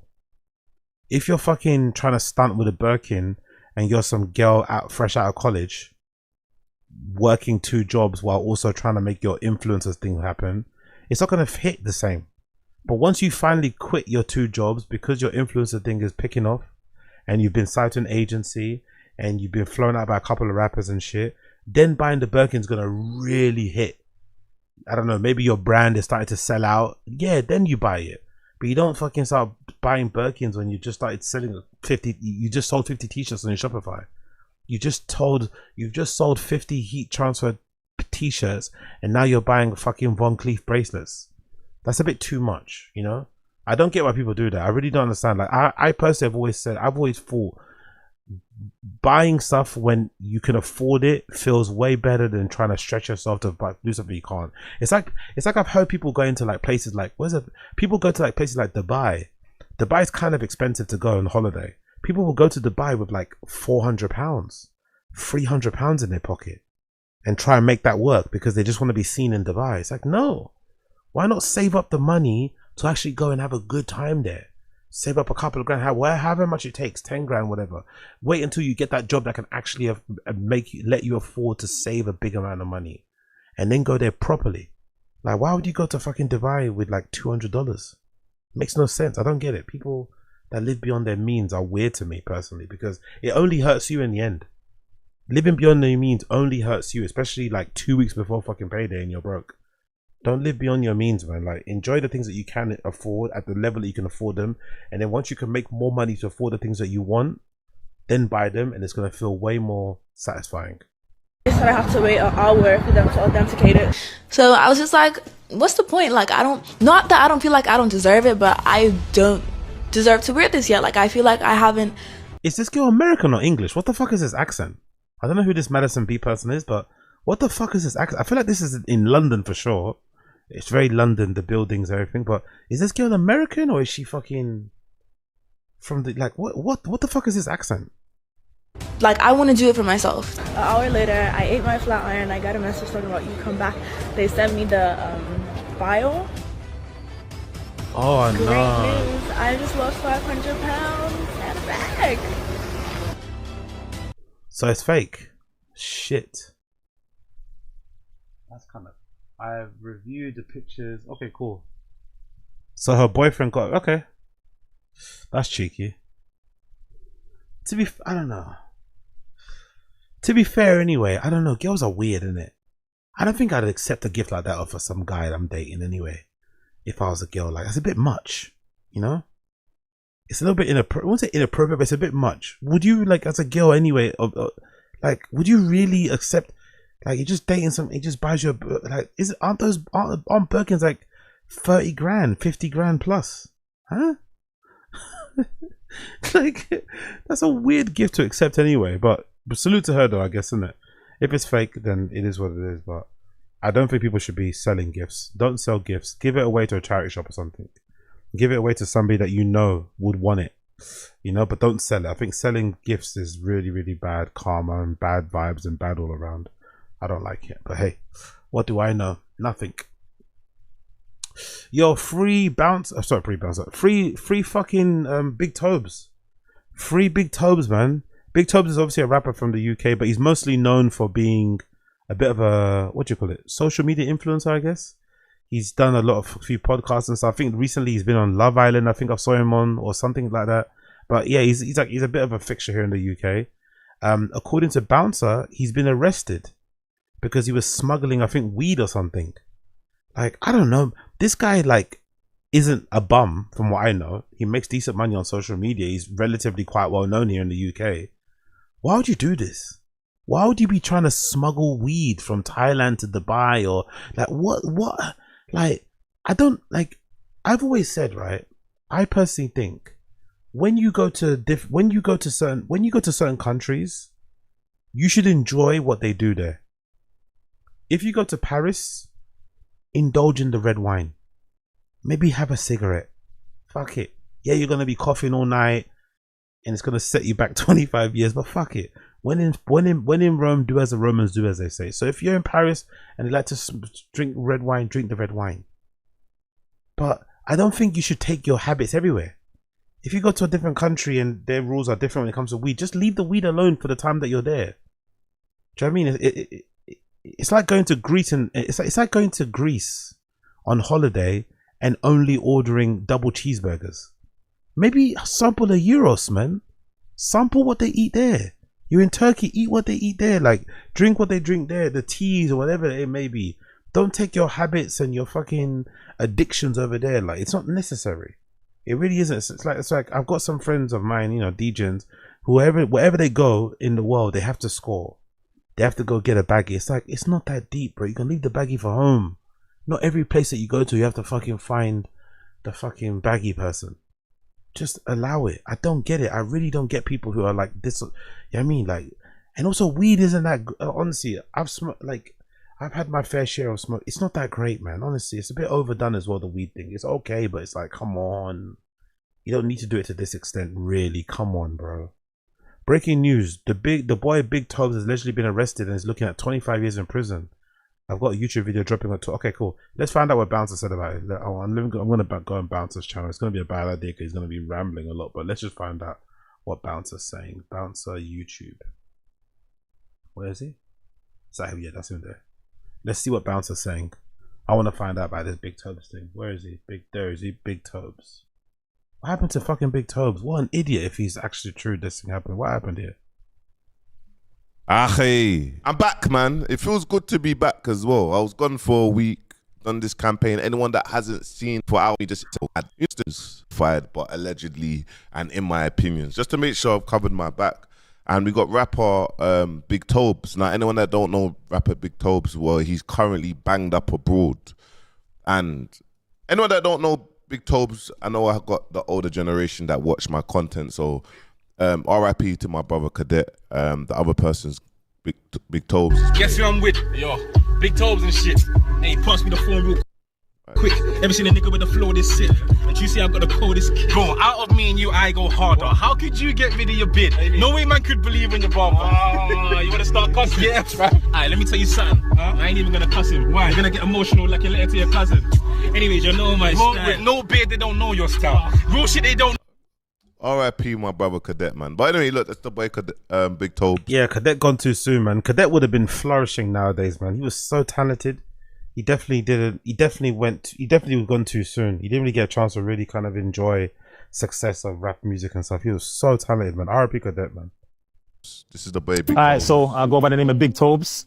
I'm 35 years old and I'm a rapper. He's a handsome boy. Thank you. Hey. Whoa, guys. You're a millennial and you're dressing like this. You should dress like more your age. Well, I can't wear a tracksuit. He's trying to act younger than he is. He don't want to tell himself he's 35. The arrows on your shoes, they're telling you to go get a serious job. They're saying walk out the door and get a serious... Thailand, you get me? He was in Thailand. And obviously he's, I don't know, on a holiday. Let's just say he's on a holiday. And... you know, everyone's gone to Thailand. I ain't gone to Thailand, you get me? I ain't gone to Thailand yet, but everyone's gone to Thailand. I know Thailand's lit over there, you get me? And I know there's, it's cheap, you get me? So I know a lot of agencies, a lot of businesses go over there for 6 months, get a villa next to nothing, and they do what they need to do. The boy Big Tobes is over there. And obviously he's doing what he's doing. He's with whoever he's with. And, he's on his way to Now, I don't want to over talk because the place that I'm at, you know where I am. So I don't want to mention it like in the video. I just want you to know because sometimes you can't really talk about these places when you're here. You just have to kind of keep internet ready or you can just go. Do you know what I'm trying to say? But with Thailand, obviously there's no direct flight to the UK, innit? You have to stop off somewhere. There's always a connecting flight. So obviously the boy has stopped off in the place that man's at. And obviously the last snap that he's posted was at the airport of the place that I'm at. Damn. You get me? And then that's Dubai, right? He was with someone. You get me? He was with a girl, a Russian girl. And always white women. White women will always be the downfall of us niggas. White women will always be the downfall of us niggas. But I've heard Russian women don't think themselves as white, you know. I think I saw a clip of that recently on social media. Some Russian lady saying, "I'm not white, I'm an immigrant." Okay. But yeah, fucking hell, big tubs, man. Allegedly that he's been picked up. Well, yeah. He's been picked up at the place that man's at for 14 keys of 14 kilograms. 14. God almighty. Bob Marley. But to be fair, people like this, right? I would imagine this is not his first time. I doubt someone of his whatever. Probably that's the real sad thing about these sort of things. He's probably done this a bunch of times and made a lot of money. All it takes is one time for you to get caught and it fucks up your entire life, isn't it? He's probably done it so many times. He's probably done it with even bigger amounts, you know. And then the one time you get caught with half of what you did before, but then you got caught, you know. Shit. Internet ready. It's a serious thing that I'm saying, but yeah. Basically, he's been picked up. I don't know what's happened. I don't know the logistics. All I know that he's currently in the place that I'm at, but it's dark. He's been picked up. The last time someone spoke to him was about 3 days ago. Jesus Christ. There was word through the Russian girl. The Russian girl got to speak to someone, and that girl said, "Yo, that obviously they've been detained." You get me? So that's the current situation. You know what's really interesting, by the way? You know that quote people say about don't be envious of people, you don't know what they're doing for their money? It's really true. It's really true. I think nowadays on social media, with the access we have to people around the world, we see people sometimes living a life that we maybe want to live ourselves. Maybe we're envious, maybe we're jealous of it. We see this type of life that we're living, but then we never really know what they're really doing to live that type of life. We have no idea what they're doing. And sometimes the stuff that they're doing is stuff that you would probably never do, but you want that life anyway. But you think they're attending that life doing what, you know, what regular influencers do by posting pictures and whatever else, or maybe even no. Most of their actual money is coming from stuff like this, like drug smuggling. Do you know what I mean? Drug trafficking, like real shit. Which makes sense too, because if you're, I guess, if you're a famous influencer type person, they'll probably use you as a mule because you fly often. So maybe there's more cover there. You fly often, you've got a social media presence. Maybe it's like hiding in plain sight type of thing. They'll think, oh, no one, you know what I mean? No one's ever gonna think someone like Big Tobes would be like. I wouldn't think that, right? I wouldn't have assumed he's out here trafficking weed.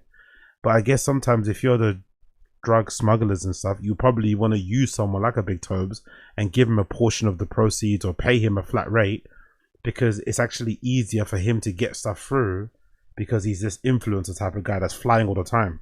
His passport is stamped up, he's in a different country every other fucking week. So it won't really alert any alarm bells, you think, on paper, right? That's the theory, I'd imagine. But you know, these border force, these people, like, you know, their job is to catch these things, you know? Like, they are trained, like their job, their passion is to catch people trying to smuggle nefarious things into their country. I mean, that's their job. That's what they get off on. So it's really dumb to think that they're not going to catch you at some point. They are. If you get away with it, you get away with it. but you should know when to quit while you're ahead, because they're eventually gonna catch you. They're eventually going to fucking catch you. They always do. It's fucking crazy, man. Alright, bad for Big Tobes. 14 keys was to send to a whole squad underworld. Holy shit. You can only exactly. Thailand and Indonesia are not playing with you with drug moves. Yeah. But the problem is this, from what I've read on the report of what, I don't want to go through because he's going to be waffling a lot. Big up Bouncer, but he does waffle a lot like I do. But the story is that he was transporting it from Thailand to Dubai. So I guess maybe he lives in Dubai. I'm not too sure.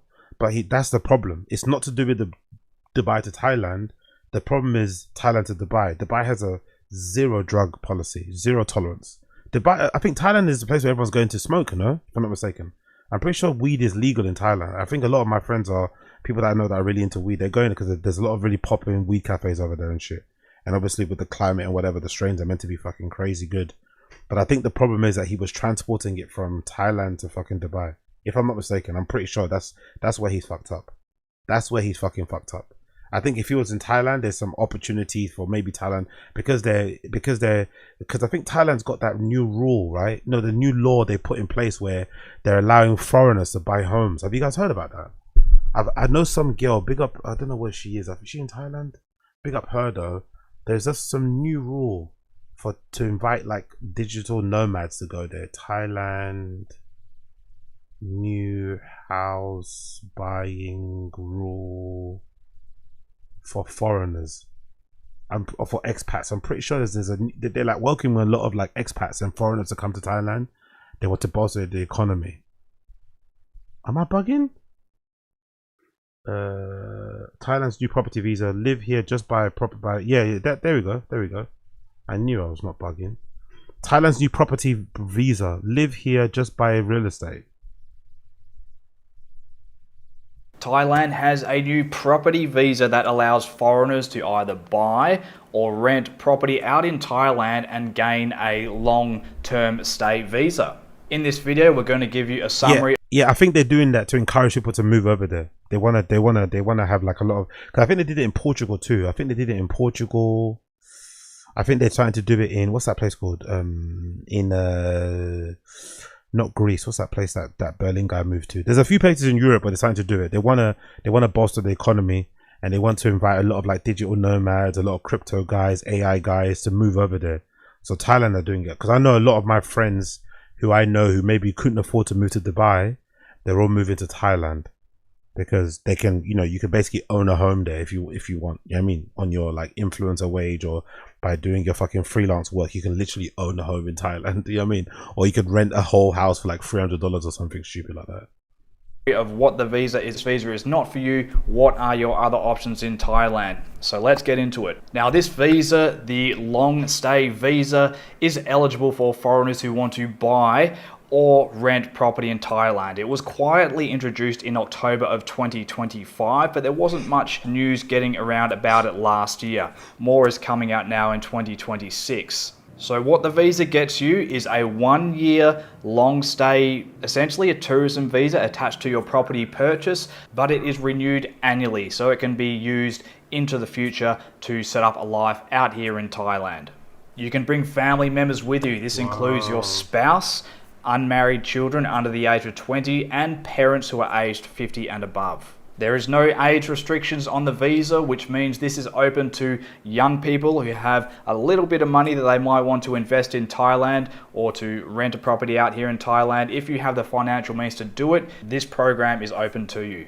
Before we get into the eligibility criteria, Thailand already does have an existing investment visa, but for that one you have to invest 10 million baht, and we'll get a bit more into that visa and our other options later in the video. But now onto the eligibility criteria for this long stay visa. Foreigners buying a condo worth 3 million baht or above, that's around 93,000 US dollars. And that $3 million threshold, that will be the lower of the purchase price and the appraised value of the land transfer department when you... Oh yeah, big up Wild Randy. Vietnam is cheaper and are better than Thailand. 5-star hotels for £10 a night. Yeah, that whole part of Asia is fucking beautiful anyway. I went to Bali many years ago. One of the best holidays ever, man. I fucking love Bali. The food, the people, the climate, the beaches. I wish I explored more of the beaches and shit, but yeah. that part of Asia in general is just fucking lovely, man. It's gorgeous, gorgeous, gorgeous. But it's a shame that it's been really done. It's been really rinsed recently. It's been really rinsed. Everyone on social media, loads of fucking idiots are going over there, not destroying it, but they're just rinsing it. Do you know what I mean? But it's still beautiful. It's still fucking gorgeous, that part of the world, man. You go and register the title. So you need great money. Like, I just don't think I have the patience for the flights. I'm not gonna lie. I'll go to Europe. I go to my European techno weekenders too often. There's places in the UK I still need to visit. I don't think I have the patience for those flights anymore. I don't know. I don't know if I have that patience. That's why even maybe even the American thing is a bit of a I don't have the patience to like sit on a plane for like 10 hours. Like, do you know what I mean? I don't know if I have it as much as I did before. Like the flights are just that's the thing that kills you. It's the fuck, especially if you're flying that and you're doing it in fucking economy. Like, God, brutal. Me being 6 foot sitting in the economy, that are just brutal. Be a little bit careful for that. If you bought a condo that was worth more than 3 million, but it was appraised by the land department for less than 3 million, that's going to be a problem. The other way to be eligible is to rent a property. Yo, big up on 10 toes. We all due respect. You're from the UK, bro. Don't imagine. No, don't say with all due respect, brother. Don't on 10 toes. Don't say with all due respect. The weed here is dog shit. The weed in this country is dog shit. That's why the mediocre vendors, the mediocre sellers here in the UK who have good weed, they are having to turn customers away. The guys or girls or cliques or crews or gangs who have the good stuff, they can turn customers away. You know, the people that have good stuff run out of stock like in the day. The bad stuff is like plenty. There's so much bad stuff here. But again, I think if I went to another country, if I went to LA and I had some joints over there, I wouldn't bring them back though, would I? I'll just enjoy them where I'm at. But if I went to another country where it wasn't readily available, I also wouldn't be like running around looking for a cafe. I'll just not smoke that time. Do you know what I mean? But to be fair as well, I'm not super addicted to my drugs in general. I like to enjoy them when I like to enjoy them. Sometimes I can go a bit crazy, but I don't need to like have them everywhere that I go. I think that's the thing that I don't really realize. Maybe that's why the big Toby's got in trouble, because he's literally got a weed addiction, and obviously the making the money thing as well. I'm not addicted to my stuff. Like, I can not have it. Like, I can go on a trip and not have my stuff and I'm fine. I don't need to like have what I have here. I don't need to have the baggies I have here over somewhere else. I can just go there and enjoy the trip. Do you know what I mean? Where some people, I guess, got whatever they smoke, if they smoke hash, do you know what I mean? They have to have it there too, which is the problem that big Toby's run into. For at least 85,000 baht per month, and that is around $2,600. Yeah, I'm about to say the same thing. Big up Wild Randy's World. I agree. Smoking weed should be for the home. There's nothing better than a long days of work or chores or whatever, and then sparking up at home, watching something, and then just falling asleep on your couch or something. You know what I mean? There's nothing better. Why would you want to smoke when you're on holiday?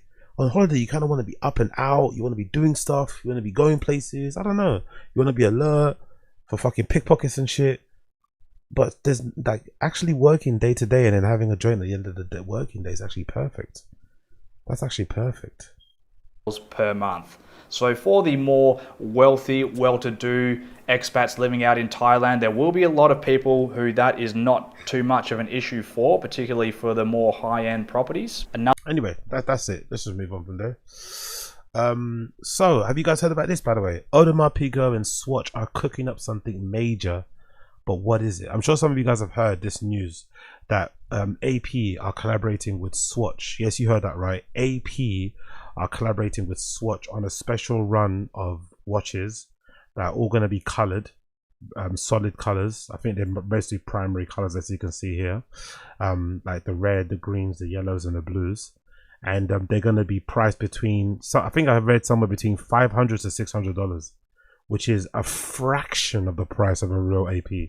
I think a real AP, from what I checked online, they basically start from 40 grand. I think the cheapest AP that I saw when I quickly Googled was like 37,000. But Audemars Piguet watches start at like 40 grand. They're obviously highly covetable. I think of all the luxury watches, I'm not really a watch guy at all. I don't give a fuck about watches whatsoever. I'd much rather buy an apartment than spend money on a watch. The people that spend like 100 grand, I don't get it personally. But if I had to be into watches, I think I would probably be into APs because I like how APs look, like that kind of metal. You know the metal look, like because I think I saw Lucas about wear one. I think I saw Matthew Williams got one as well. Virgil obviously had a few APs. I think Virgil actually made a really nice AP for Drake. It's a bit gaudy. I'm not sure if you guys will like it. Virgil Abloh AP. Did he make it for Drake? I'm pretty sure, right? AP Drake. Am I bugging out or not? Did he make one for Drake? Yeah, there it is. Yeah. So Virgil Abloh designed this, if I'm not mistaken. Virgil Abloh designed this AP for Drake, right? So there are some nice. So it's not AP. That's a Patek Philippe. Virgil Abloh had an AP, didn't he? Or was he a Patek Philippe guy? Oh no, maybe he's a Patek Philippe guy. I swear he had he had an AP. Yeah, of course he had APs. So I personally like it, right, when the APs like this are like busted. I think I saw Lucas Abat had one, right? Let's see if I see one. I prefer it when they're like worn and they're busted up and they're all scratched up. Let's see if I can find that. Is it watch? Is it not there? Where did I see? I remember I saw it once before somewhere. I think he was showing it somewhere. Watch. AP watch. Yeah, I think that might be the picture. I think that's the picture.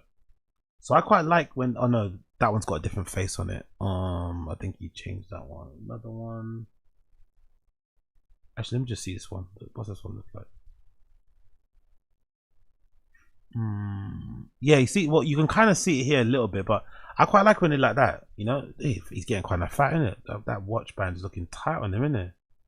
Man's been enjoying the influence of money. The fingers they're a bit inflamed on the fucking rings as well. Big up Luca. But yeah, I quite like it when it's all beat up like this, when it's all scratched up, when it looks regular, right? I quite prefer it like that anyway. But in general, whatever, regardless, real APs are really fucking expensive, right? Let's just look. I'll show you just right now, right? You do shopping, like, you know, that. Look what they go for, 55,000, right? APs are really fucking expensive, but regardless, I'm not really a watch guy. I don't really give a fuck.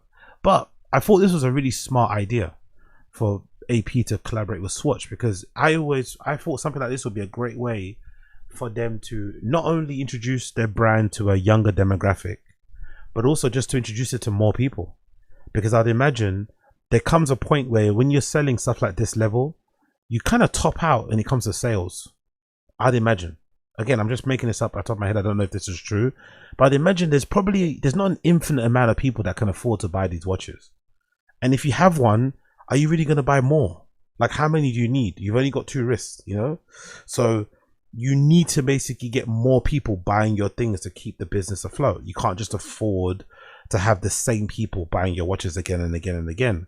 So a great way to do that is to introduce people to your brand, because whoever buys these entry level APs is most likely going to really want a real one at the end of the day, somewhere along the line.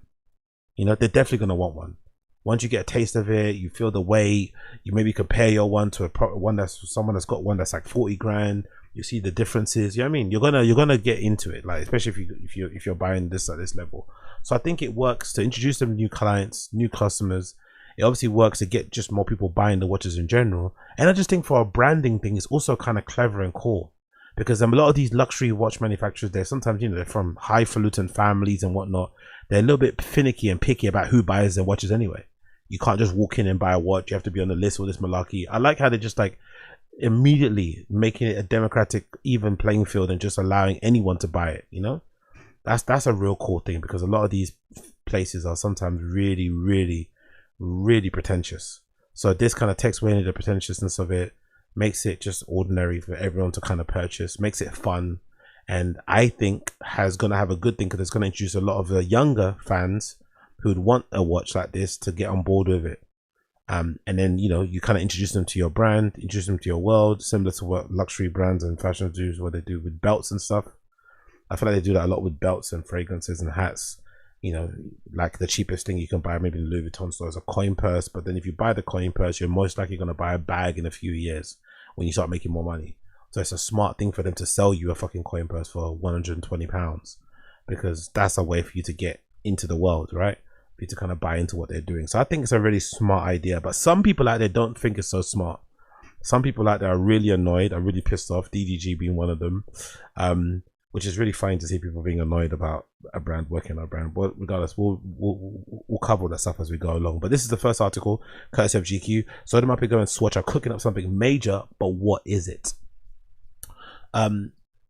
There's nothing like a Swatch tease. In the real watch world, it's always been the joke of the schoolyard playground.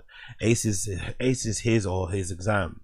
So last weekend when I saw a screenshot of a newspaper ad, a familiar Swatch-induced sensation came over me. The powers that be in the Biel and Binet were up to moon Swatch levels of no good again. A few cryptic social media posts soon followed. Wait, is that a lanyard? Quickly drawing assumptions online that it would be another Swatch brand, but which one? Longines, Burgo. Maybe this was a moment when the shine of Jack's draws, or was the Swatch and Seamaster about to come to fruition? Then late Tuesday night, the watch world gasped. A no caption needed post of Swatch official Instagram post with a short video displaying the words royal and pop sent people spiraling. A Swatch Audemars Piguet collab? Surely not. Cue wild scenes of speculations, feedful dodging of AR generated royal oaks. So I guess this is the post, right? Courtesy of Instagram. May 16th. Swatch. Royal. Pop. So I think it's fairly evident what it's going to be. It's going to be exactly what we think it's going to be.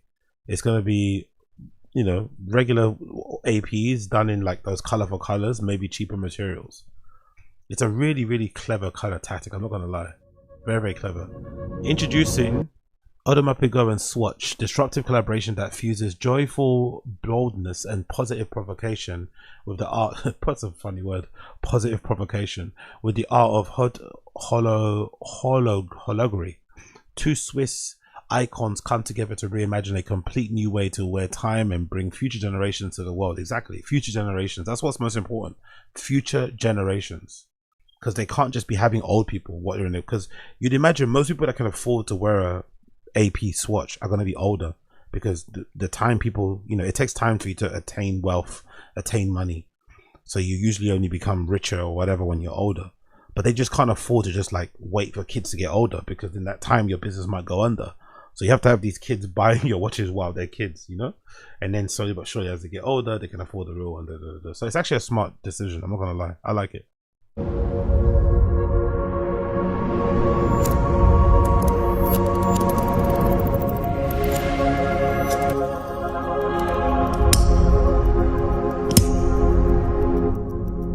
Oh yeah, big up Don Dot in the stream chat too.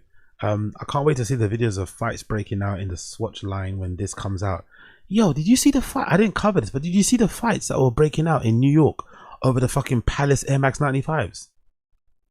I know the Palace Air Max 95s are pretty good. Maybe the best thing Palace have done in a long fucking time. Those Palace Air Max 95s, the silver ones, were really fucking nice. But were they that nice to fight over? People got arrested and shit.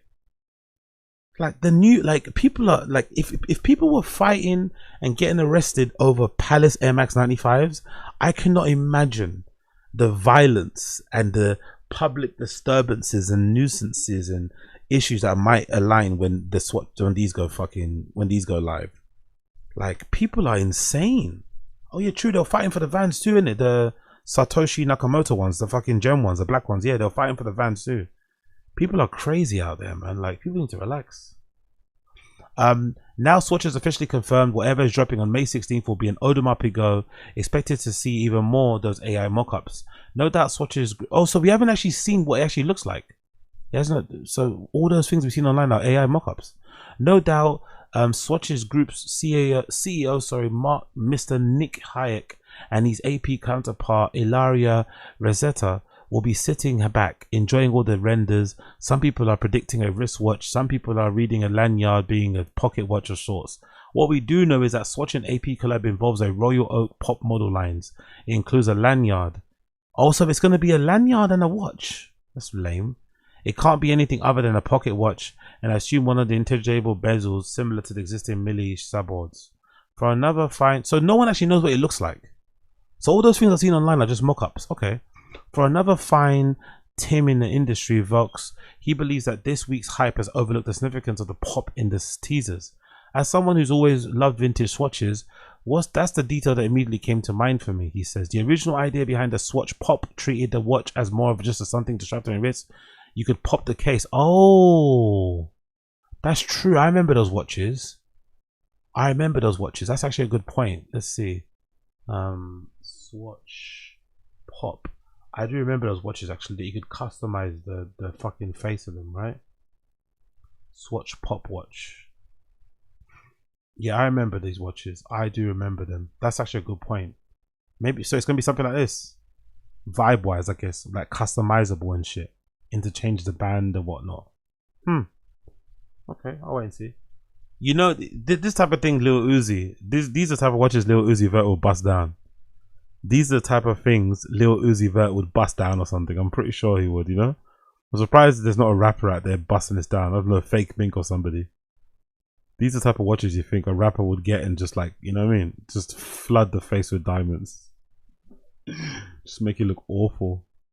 Over in the US where the hype is just as real, super niches, Perry Dash admits that he has been privy to some rumors recently, but isn't sure what to make of them. He said, I heard AP and Swatch were experimenting with a bioceramic royal oak case for a while, so this feels inevitable. My guess is either a lanyard pocket watch or a pop watch style piece of fabric, and if they land it, this hits culture harder than Moon Swatch and signals a collaboration as a new language of relevance in watchmaking. Yeah, it needs to be, man. You can't just having all these old people buying watches only. You need the kids to join in too. The most interesting teaser for me was a lanyard looking one, followed by the pop RT clank one. Surely we're looking at something that's not a traditional wristwatch. A few watchmakers have toyed with watches that aren't designed for the wrist. Hublot, Daniel Arsham's got creative with a pocket watch, as did Christopher Warren. Now, I think kids want watches. If you're going to market these things to kids, they're going to want to stunt like the rappers and the artists that they follow. Do kids want to do children want to wear lanyards? Lanyard watches or pocket? I don't know. That might be a misstep.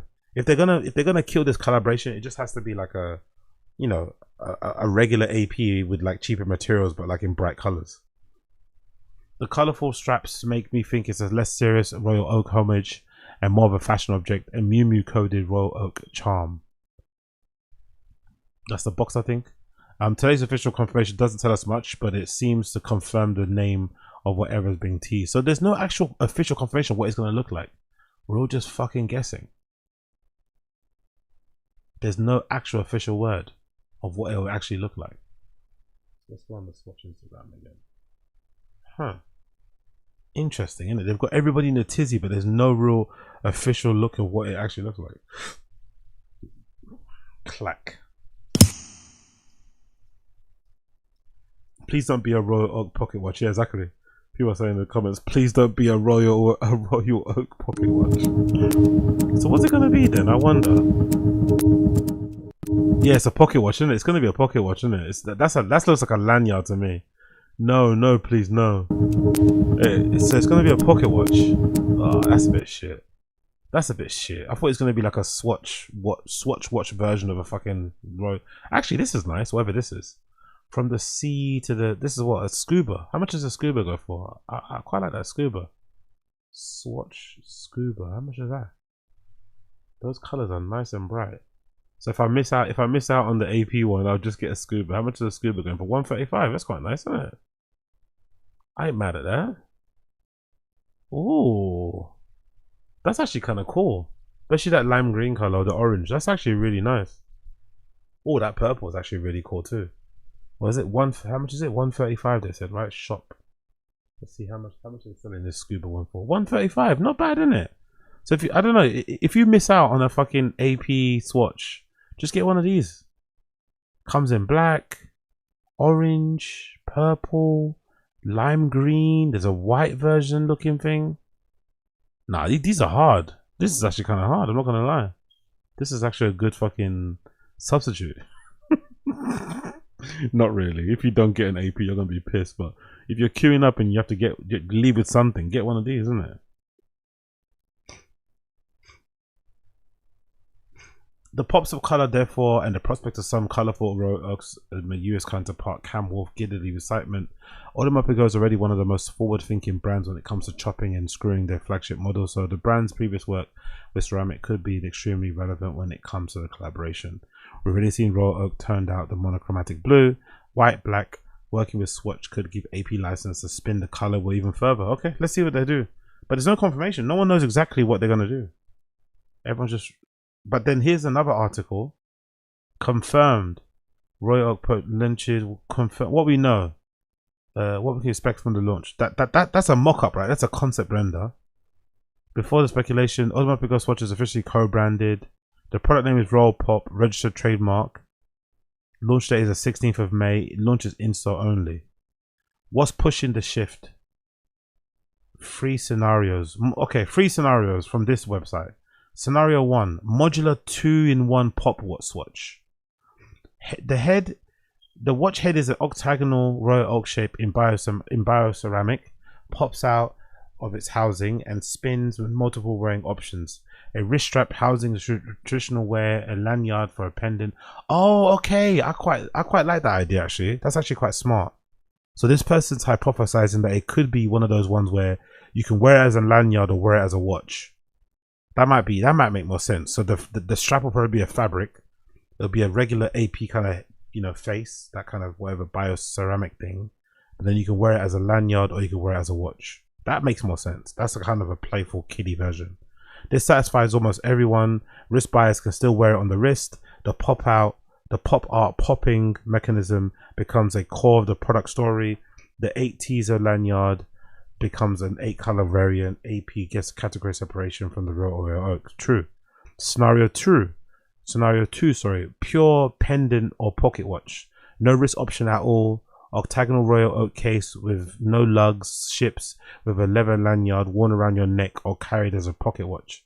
This is what Stuff Gear Patrol and Screw lanyard. The strongest argument here is for brand protection. APs are 20,000 plus. Royal Oak would compete directly with a wrist worn Royal Pop in the casual scenarios.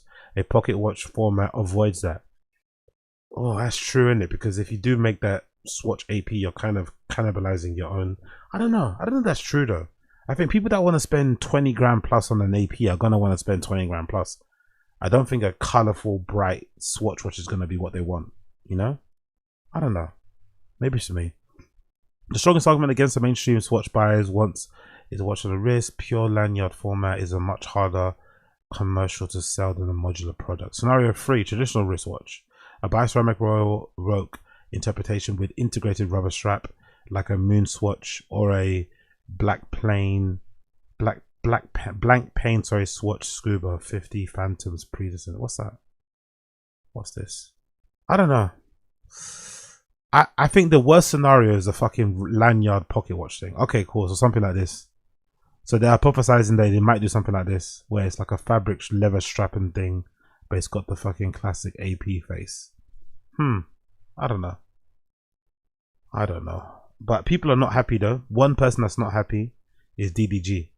DDG is not happy at the news that AP are collaborating with Swatch and making cheaper variants that can appeal to the masses, because I guess DDG ties a lot of his self-worth in the fact that he can afford to wear a fucking AP. So I guess him knowing that AP's basically, DDG in this video sounds like he's pissed that the poors are going to be able to afford something that he only thought him and other rich people could afford. It's kind of funny the way he admits this. Y'all seen this shit? $300, nigga. Like, just seeing this make me want to sell my AP. AP, what's up, man? What's going on? I done spent $200,000 on one of y'all watches. You telling me I could have waited till 2026 and spent $300 and got the same effect? The hoes can't tell the difference. They don't know what the fuck if this a skeleton. I tell a girl, hey, this black ceramic AP limited edition, 300,000. You feel me? Come on, bruh. That shit ain't right, bro. There's niggas out here that really pay resale. I could see if I was getting my watches for fucking retail. I'm paying resale prices, nigga. I'm getting hit on the head for an extra 20,000 to rock y'all watch, or extra fucking 100,000, nigga. The AP skeleton, that shit retail like 80 bands or some shit. I'm pissed. As a customer, I'm pissed. Y'all gonna make $1 billion off this shit. I get it. I already know. I can't rock no fucking AP like that no more, bro. I'm about to see. If this shit go up too much, it get too hot, I'm selling my shit. Y'all seen this shit? Could you imagine being pissed off that the thing that you wear that gives you, I guess, a sense of belonging, a sense of self, you're now pissed off people? It's interesting, isn't it? But I guess it's, if you're, to be fair, he's always been a bit, he's that kind of guy anyway, isn't it? He's the kind of guy that whenever someone's debating him about something or criticizing him about something, the first thing he mentions is, oh, but I'm richer than you, I got more money. He's that type of person whose whole identity is like the money they make or the money that they have. So I guess in this world that we live in, I think I made this point earlier when I was streaming earlier. I made this point that I think in the world we live in now, in the era that we're currently in, we can all do everything basically, especially with the advent of payment, partial payment processes like Klarna and shit, right? We can all do anything we want. Whatever you want to do, you can do. There's payment plans for festivals. There's Klarnering designer clothes. You can lease this, lease that. There's not a lot of things rich people do that you can't do if you're a regular person. You can do everything, right? So I think there are some rich people out there who maybe see watches as the last kind of like safe place for them to exist without having regular Tom, Dick and Harry's wearing them. Because Richard Mille watches, you know, yeah, you can't just readily available. They're not readily available, and they're also super expensive, similar to Rolexes and everything else in between. So maybe that's why he's had his attitude, because watches are the last place where you can really separate yourself from the average person, because the average person probably can't afford to spend 40,000 on a watch, because they don't even have 40,000, right, to spend on anything, let alone on a fucking watch. So now when they're making these watches available for everybody, people that can afford them or can afford to buy many and use them as a way to signify that they're better than people or they're more rich, they're now going to feel like, you know, it's kind of cheapened what they have. It's going to make it less desirable. It's going to make it less covetable. You know, it's kind of sad because you're kind of wrapping your own self-worth in a fucking watch. You know, what you think of yourself or how highly or not you think of yourself is dictated by a watch you have on your wrist. But it also does make sense, you know, to some extent. It really does make sense that he's reacting that way. But I think in general, it's a good thing. If it ends up being what we see there on the right hand side, I don't think it is. If it ends up being just like regular fucking APs done in these colors, to be fair, what we've shown actually, what they've shown with these teasers is that there's an appetite for Audemars Piguet to make a cheaper version of their watch. I think they've realized that there's an appetite for them to make a non-20 grand, non-40 grand version of their watch. And I don't think it's going to devalue the brand. I think if they made a watch that was under 1,000, it would still, because I think there's a lot of craftsmanship that goes into the APs. I'm sure there are. I'm sure there's a lot of craftsmanship that goes into actual APs. So I don't think it devalues APs. I think if you buy a $500 AP, a $500 Swatch Casio collab, you're still going to want to buy a real one at the end of the day at some point. You're going to want to progress. So it doesn't really cheapen. And the ones that have the real ones are you're still going to feel like you got the fucking real one. You got the fucking, the bioceramic one. Like, I don't know. I don't get the annoyance, you know, about the AP thing. I really don't. And then people are obviously commentating on, let's see some of the quotes. The capitalism human consumer mind only finds things valuable when poor people can't have it. I think that's a form of mental illness and insecurity. He talking about a customer as a customer and pissed, then says he's paying resale. Nigga, you're not their customer. Only niggas who collect watches understand my reasoning for frustration. This is DG speaking. My AP watch is rare and discontinued, so I have to pay resale. That's like buying a Ferrari. They collab with Honda and make a Ferrari Civic for 30k, but my bad for pissing. That's a bad example, by the way. Also, why people would love it if they could get a 30k Ferrari. That wouldn't be a bad thing either. I don't know what the fuck he's talking about here. Trick Daddy claims he won the absolute insecurity. Wearing a watch just because other people think it's expensive is corny. But that's the thing, most people do.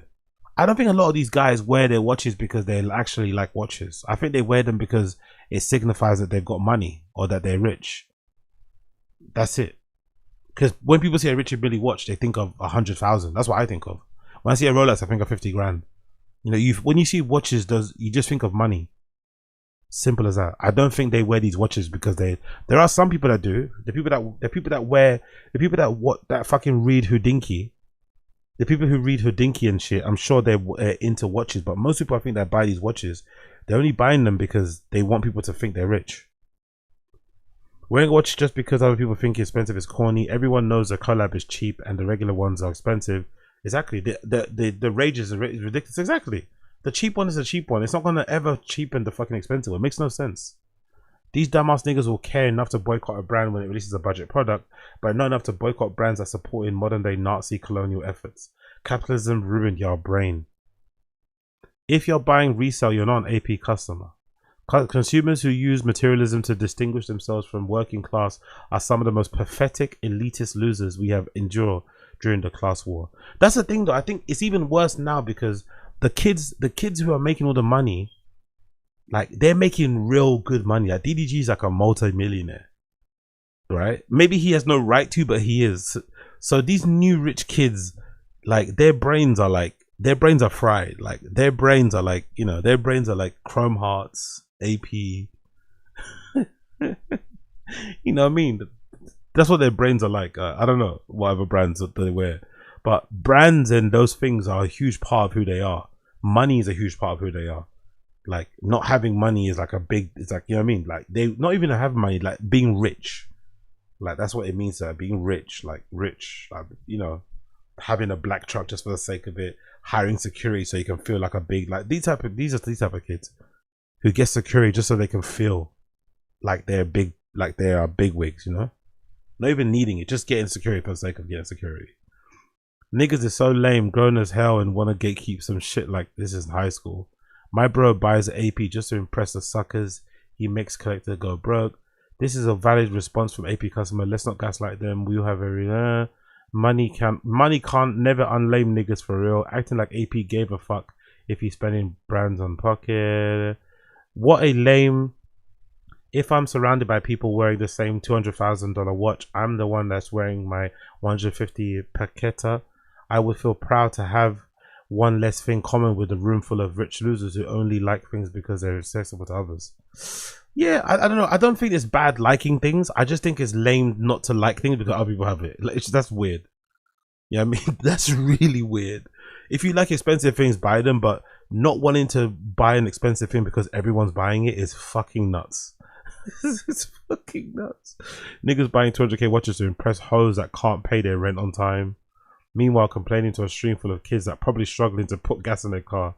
Capitalism really got y'all in a chokehold. Yeah, I agree with that one. And then of course, DDG had to remind people that, you know, this is his first rodeo. So he took off the AP and put a Richard Millie on. We get it. You got beef with AP. Now we see the Richard Millie. Exactly. Honestly, this type of, you know, I'm always thankful about not being wired a certain way. I'm also thankful this is not how my brain is wired. Like, this is not what makes me like get up in the morning, you know. This doesn't give me any, like, it's, I don't know, having your identity be wrapped up like this, like the watch on the wrist, the fucking Ferraris. It's like, I'm happy my brain's not coded like this. Because you know why I'm happy my brain's not like this? Because if my brain was like this and I was working in McDonald's, I'd want to end my life, you know. Because I would think a life worth living is only if I have a Richard Mille and a Ferrari.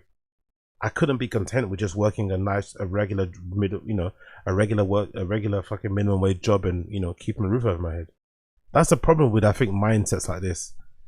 Because you view this stuff as like the pinnacle of human existence. If you don't have it, then what? If you don't have a Ferrari and you're driving a Honda Accord, then what? Do you not drive your Honda Accord? Do you not post about it? Do you act like you don't have it or something? Like, I don't know. It starts to do all sorts of madness. So yeah, big up DDG though. He's a funny guy. Meet the video. It's just funny, isn't it? It's a good troll. It's a good troll as well. It's a good troll. Let's be honest. It's actually a good troll. It's actually a good troll. I'm not gonna lie. It's actually a good troll. There should be way more car crashes in America though. On God. There should be way more car crashes in America. The amount of people in America who drive with one hand while they're recording on social media is wild. You guys invented anyway, fucking screaming in your car on social media. But the amount of people who stream every day, make clips, and they're driving with one hand. I don't know if it's because of the size of the, maybe it's the size of your roads. Maybe your roads are so big it's hard to really fuck up, even if you're driving one hand. You have to be really not concentrating and stuff. But the amount of people in America who are just driving while looking at their phone, while posting something, while trying to add a hashtag or an emoji, is like, god damn, you guys are crazy over there, man. I'd be so scared if that was me. I'd be so fucking scared. But yeah, big up DDG, man. Now he's got the ape. Now he's got the Richard Million. He's a funny guy, man. He's a funny guy. He's a really funny guy. The internet's going crazy. So I guess this is some of the renditions, right? The lanyard thing. I don't know. So this is not, all this is not legit. These are all AI images, allegedly. These are not. We've not seen what the real thing looks like. It's kind of. That's actually kind of cool, man. It's dropping him on May 16th, which is like this week, right? And there's no pictures of what it's gonna look like just yet, and it's all this hype. They've done really well. Well done to AP and Swatch. Really good fucking rollout. The watch is literally dropping on Friday, no? No, Saturday, sorry. There's no indication of what it looks like just yet, and everyone's already in a tizzy about it. This is what's his name? Neon. Neon has an opinion on the watches too. Let's see what Neon has to say. Big up Neon. Nice Supreme hoodie there. This is my take on the Swatch AP shit. You guys know I have a skeleton AP worth like $160,000. I'm gonna be real. This is kind of fire. At the end of the day, this is cool. It's obviously a Swatch. They're gonna make sure it's known as a Swatch. I don't even know if this is the actual design. It's cool, bro. Now everyone can get a fucking AP. Fuck it. At the end of the day, bro, it is what it is, bro. I hate this classes. We got classes of people. Like, oh, I got 100. You know what? Now everyone got an AP. Look at my $400 AP. Suck my dick. Fuck it. Everyone's getting an AP in this bitch. W's in the chat, bro. WAP, W Swatch. I'm personally gonna be wearing my Swatch APs. By the way, an idea for the chat. If you guys have a lot of money laying around, go ahead and buy a bunch, okay, and resell it. The resale value is gonna be a little higher, at least like 30% profit. I feel like. So it's a good idea if I'm you guys, okay. That's besides the point. These are fucking sick. I think it's a cool idea. AP is gonna make a lot of money off this, and it's not gonna kill the brand. AP is AP. I agree, man. It's not gonna kill the brand at all. If you want a real, let's say AP, you're still gonna want it anyway. You can still have both. You know what I mean? I don't get this idea that these cheap ones are gonna ruin it. It's like Rolex making a plastic Rolex. That's not gonna suddenly make people not want to get a gold one. You know what I mean? If they came out with fucking rubber Rolexes, they would still sell well, and they would, you know, the regular ones would sell well too. There's no, I don't know. People are going crazy over nothing really. But yeah, big up AP, big up Swatch, big up AP, big up Swatch. I like some of the memes though. I like some of the memes. Me and my Swatch AP. Throw on my watch, mama. Throw on my watch, mama.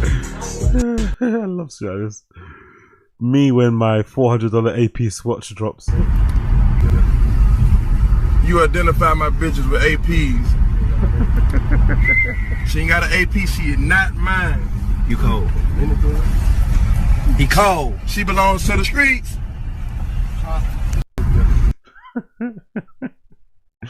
I love some of it. It's looking like 6-day camp out for Swatch. No, that's not true. That's not real. That's not real. That's not real. That's not real. What are the jobless niggas in the UK queuing up for? 6-day early. This is a 6-day camp. That's not true. Can't be real. That can't be real. We were staying in Paris to get away from your parents. That's not about Swatch, right? That's about something else. No way are these people queuing up for Swatch. No way. This has got to be something else. No way are these people queuing up for... No way. No fucking way there's 6-day queue. Nah, this is something else. That has to be a troll. No way there's a 6-day queue for Swatch. Well, this is great, huh? My girl, when I gift her a new Swatch AP skeleton. This video of fucking Dave getting a Rolex from Stormzy, or was that Audemars Piguet? Is always going to make me laugh, man. Dave was doing way too much, man. This video is so embarrassing.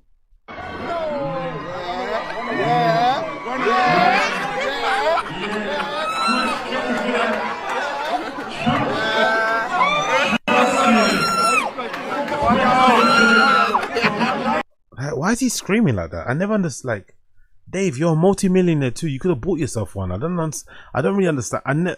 I hope he explains this one day, because I've never understood why he was screaming so much. Like, Like, why act like you couldn't get that for yourself?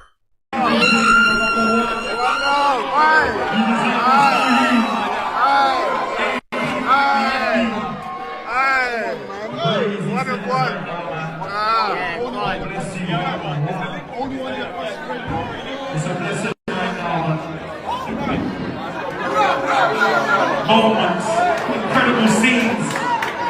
Incredible scenes. Okay, it's too much. It's too much cringe. I can't do that. So yeah, me with my Swatch AP Roll Oak.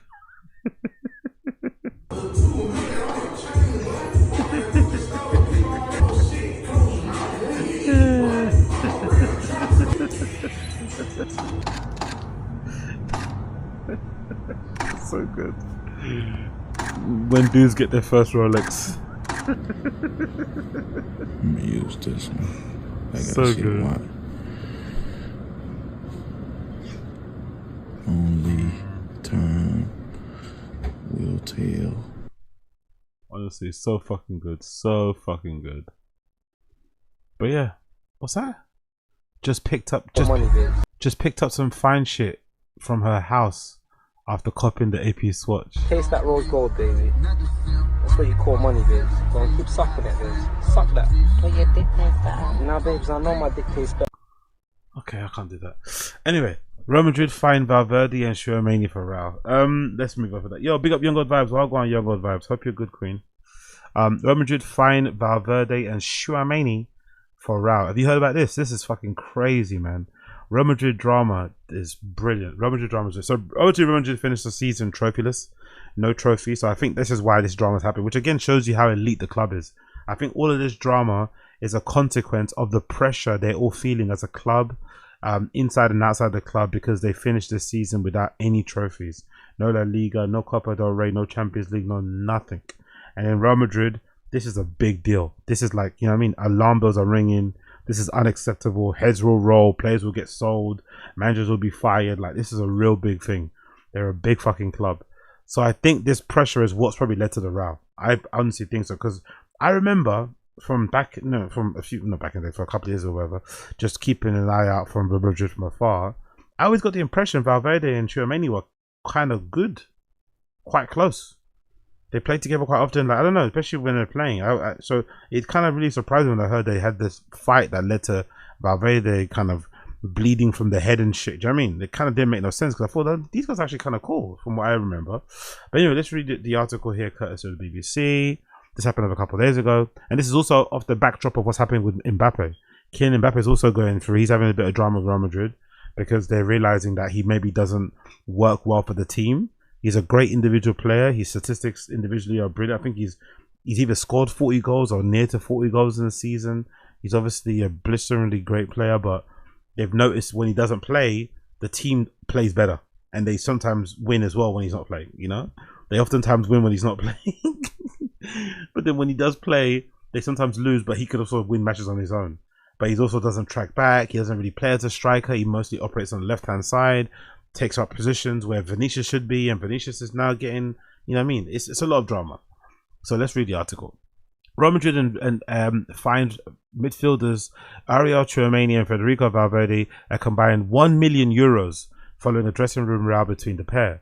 Valverde, 27, went to hospital with a head injury after the spat with the 26-year-old French international, but denied the pair came to blows.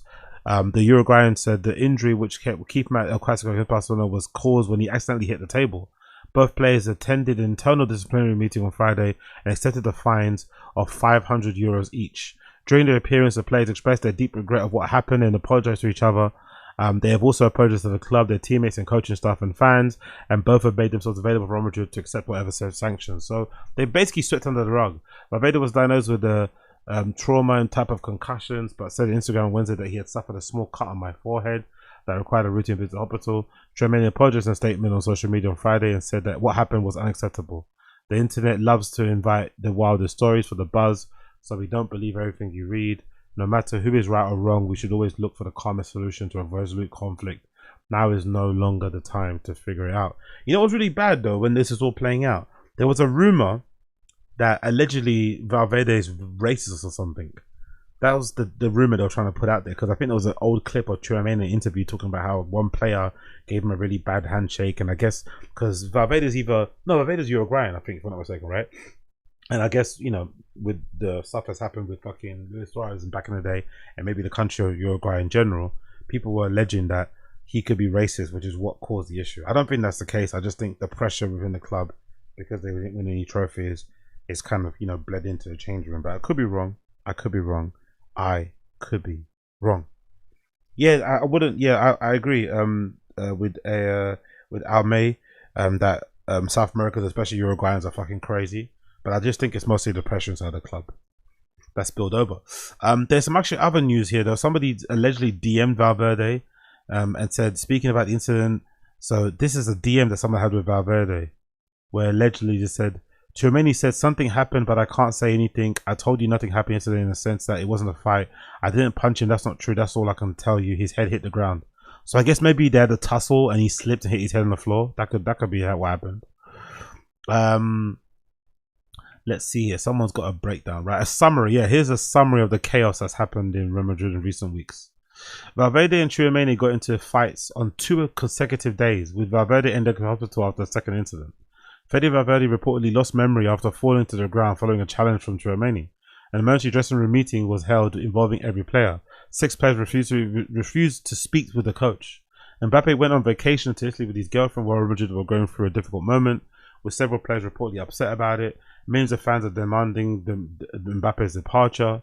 Tensions and arguments have reportedly taken place between Mbappe and members of the coaching staff. Real Madrid have, and again, this guy's on 39 goals. This is why Real Madrid are such a unique club. Mbappe, I think, is on like 39 goals or something for Real Madrid. And he's being like hounded out by the fans. I love it. Real Madrid have reportedly reduced tactical work during training sessions. Multiple players are unhappy with the effort levels of some teammates. There is a leak coming from inside the dressing room. Rudiger slapped Alvaro Carreras across the face. Rudiger also screaming at Alvaro Carreras at some point, where teammates had to force him to apologize. Fucking hell.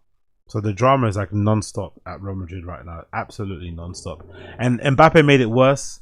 On Instagram, Mbappe posted this: Hala Madrid, while they're losing 2-0 and Barcelona on the counter-attack. So Mbappe was at home nursing an injury, watching his teammates play, and he tweeted, Instagram story, Hala Madrid, go Madrid, whilst they're losing 2-0 to their bitter rivals Barcelona, and whilst they're also on, having to defend a counter-attack. Mbappe is like, he's Homelander. He's a fucking sociopath. But I think we should have known, because I still remember that fucking Brahim Diaz thing. Brahim Diaz, where's he from? Morocco, Egypt? I forgot what country he's from. But remember that Brahim Diaz thing in the African Cup of Nations, when he tried to go for a Panenka chip in the penalty, and then he missed, causing his nation to go out. And then the next game back for Real Madrid, Mbappe took the penalty and obviously chipped the keeper. They did a Panenka to like as a tribute. Like I was like, what the fuck is that? Aren't you kind of rubbing in his face? Obviously Mbappe scored his one and he's like making a celebration. Like Mbappe is a bit of a I think he's got a baby face and he's got a really high pitched voice and kind of comes across very sweet and innocent, but deep down inside there definitely is a dictator there. I get the dictator memes, man. There definitely is a sinister guy deep down inside, because that's a crazy thing to put on your Instagram story. Your team are losing 2-0 to Barcelona, Hala Madrid, whilst they're also defending a counter-attack. Mbappe is a fucking wild boy, man. And then, of course, the other news about him missing the El Clasico was that he was informed he would be benched for El Clasico, and then, of course, he then declared that he was unfit, suffering from discomfort, so he went and left home and didn't obviously sit, in the stands and shit. And then he posted by himself in the gym, by the way. He went into the gym by himself, so he posted a picture of himself working out in the gym. There's another picture of him. Alvaro Carreras was giving his team a day off, but Kylian Mbappe was shown up. So he did come in. He did come in on a day he's not meant to come in. He did come in on his off day, which I guess is a good thing, but I don't know. He's being a bit cheeky. Mbappe is being a bit cheeky, that's for sure. Mbappe is being a bit cheeky, that's for sure. So moving on, we got this story here regarding Central C's ex-girlfriend Madeline Argy commented on a new girlfriend Ruby Lynn. So this is so he's definitely got a type in it, because they look quite similar. He's definitely got a type. They look very, very similar. Is that the new girl there, or is that the same girl? What? Jesus Christ. That's just the same person, right? Who the fuck is Ruby Lynn? Let me just double check this. Big up Central C. Looks like he's got a very, very particular taste in women. Because those girls look literally similar. Wow, they look very, very similar. Holy shit. Holy fucking shit. Don't get me wrong, she looks a little bit like this girl looks a little bit like, who's that actress? That one that's married to the dude that used to do all the weed. It was the coke. What's his fucking name? She looks like, who's that lady? You guys know what I'm talking about? She looks very much like that woman. Actress. What's her fucking, she was in not Ozarks. She's in that John Hamm's TV series. What's that John Hamm TV? The new one that he's in where he plays a rich guy that robs his neighbors. John Hamm, whatever his fucking name. Is it John Hamm? How you spell his name? Is it John Hamm? Is that? John Hamm, yeah. He's on Your Friends and that's the one. Who's that woman in Your Friends and Neighbors? That's the one. Olivia Munn. Doesn't this girl look like Olivia Munn a little bit? Am I bugging out? Doesn't Central C's alleged new girlfriend look a little bit like Olivia Munn? Or am I bugging? What do you guys think? Doesn't she look a little bit like Olivia Munn? Like a younger Olivia Munn. What's my name? I'm Ruby. Don't be afraid to let your guard down, because life can be a lot less heavy when you allow others to help you. Fair play, man. Fair play. Fair play to Central C. But his ex-girlfriend, this girl, she's a bit weird, isn't it? She's a little bit psychotic, Madeline. She commented on her fucking thing and said, I hope some of these weird ass comments don't upset you as much as they upset me. You look lovely.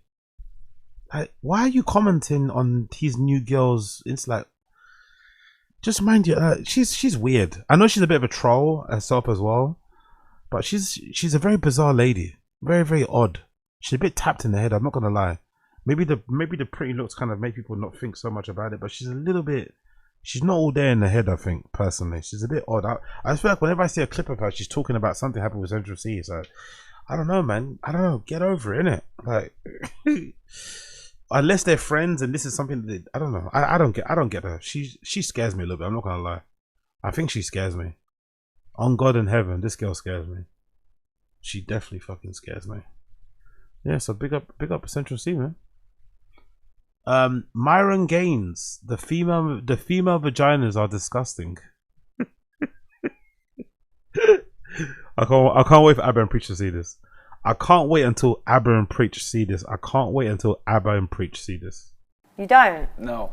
Can I just say, all men say they don't, and they actually do. I really don't. You've never done it in your life? No, I've done it in my life. So yes. But the last time I did it was 2014. I remember specifically. What? Yeah, never again.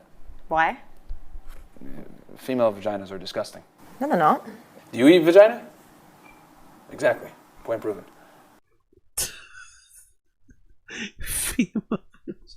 Honestly, these are guys that are meant to get you girls, isn't it? These are the guys that are meant to get you women. These are the guys that men are meant to follow to get you girls. And here they are saying that the female vaginas are disgusting. I don't really understand that. I do not really fucking understand that. These guys are absolute psychopaths. 1,000,000% psychopaths.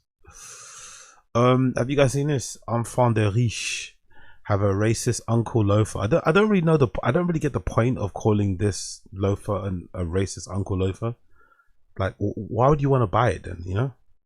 And also, is that true that racist uncles wear tassel loafers? I think they'd wear something a little bit more substantial. I don't know. If you had a racist uncle, I think they'd wear something a little bit more substantial. Had a little bit more weight to it. But enfant de riche, des prises or des prémices have this racist uncle, and it's actually real. I actually thought it was fake, but it's actually real. It's if I go on enfant riche's site, which makes sense though. They named their shoe that because they've got Vincent Gallo modeling. Also, he's got that, you know, he's got that famous little cross there on his fucking chest.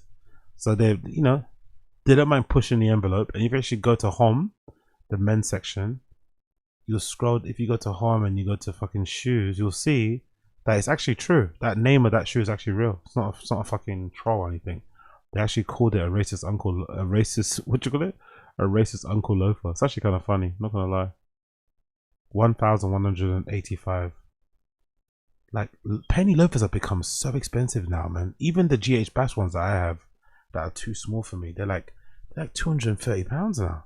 The one that I purchased was like 100 quid or 150, I think, when I bought them. Penny loafers are so expensive now. God damn. These are actually kind of nice. I'm not too sure about the stitching on the inside and that seam. They might rub up against your feet and make your feet bleed. I'm not gonna lie. This doesn't look too encouraging, but the silhouette's really nice. The heel is not too substantial either. And I love a tassel loafer. I think the regular ones are shit, but with the tassels, there's always a good look. So they don't look too shabby, I'm not gonna lie. Enfant de riche. It's not something you don't see a lot of people. I don't know. I feel like maybe the people, I see people wearing the streetwear bits and bobs like the hoodies and stuff. But I don't really see people wearing the actual clothes. You get me? Maybe it's just me. I feel like I see a lot of people wearing this stuff, but I really like it. It looks pretty cool. Like obviously the prints and the design on the t-shirts is really well done. This is £1,000 though for a fucking long sleeve t-shirt that's distressed. I get it looks cool and shit, but £1,000 for a distressed long sleeve t-shirt is absolutely insane. Long sleeve t-shirt, heavy cotton, boxy crop fit, rib knit neckline, signature vintage wash process. Meh. I get it to a certain extent. Some hoodies, some belts. That t-shirt design is actually pretty decent. Not mad at that cut of t-shirt design, especially with the sleeves. That's such a clever way to have a sleeve design, isn't it? That's actually a clever way to have a sleeve design where you cut it there, so you still get a bit of that lip on the top, but you still get a bit of the under thing exposed there. Some double niche pants. Yeah, it's not Enfant de Riche is not cheap, bro. It's not fucking cheap at all. But big up them for their racist loafer. Oh, that jacket is hard. What is that? God almighty, that jacket is hard. Only available in medium though. 7 grand. Oof. That is a fucking nice jacket. But yeah, big up Enfant de Riche de Premise. Big up Enfant Riche de Primes. What else we got here? Bear me a second. The pop crave, we don't care about that. Rihanna. Cool. Let's do this one quickly. Bobby Lee gave Theo Von props for speaking out about all the world's conflicts going on right now and admitted that he's a libtard, but Theo instantly started roasting his appearance instead. Let's play it. You know, I really like, you know what I mean, because I've heard your stance on Rogan, you know what I mean, about your feelings toward, you know, what's going on, especially in that area of the region. I really... In the Middle East? No, dude. In Austin? Alhambra. Oh, yeah. Yeah. You know what's going on over there, dude. Yeah, bro. The bobo shops are shutting down. We're shooting pool with J-Rod today. No. You follow J-Rod, dude? He's the best. I don't know J-Rod. No, but my point is that I really, you know, I think I agree with you with a lot of these things that you're saying. You know what I mean? I don't say it out loud because, you know, I'm a libtard. I've always have and I always will be. I've always have been. You think so? Oh, yeah. I mean, who is? We're all liberal about some stuff. I think we're all just whatever. I'm full-blown libtard. Oh, you are? Oh, yeah. Nuh-uh. I'm full-blown, yeah. I don't give a fuck about no immigration. I didn't know that, man. And it's okay. I don't know. I mean, I don't, you know, I don't talk about politics, but I just want you never talk about it. You never have, never will. You never do. Yeah. This is the first time I've ever brought it up. Yeah. Really. And I want to say to you that I like what you're saying about it. That's all. Well, it's confusing. Man. It's confusing. And, you know, all you have to do is you have to ask a question and you go, why is this happening? And you do some research, right? And then you figure it out. You have critical thinking and you go, and then you look at the past and it's a little confusing, you know, and I have a lot of questions. Why are you looking at me like that? Yeah.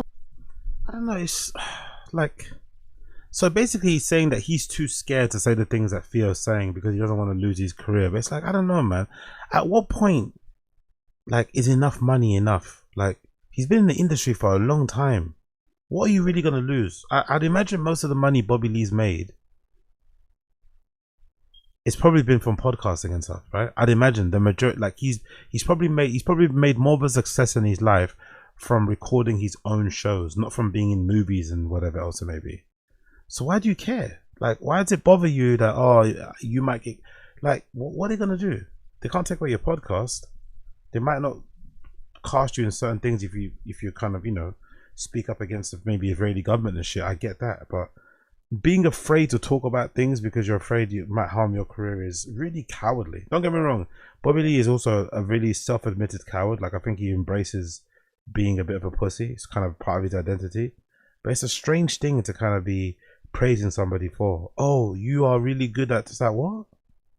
Isn't it just obvious stuff that he's talking about? It's not even like he's like really kind of uncovering truths or like really going ham on certain. These are like obvious things he's talking about, like obvious things that most of us can see with our eyes.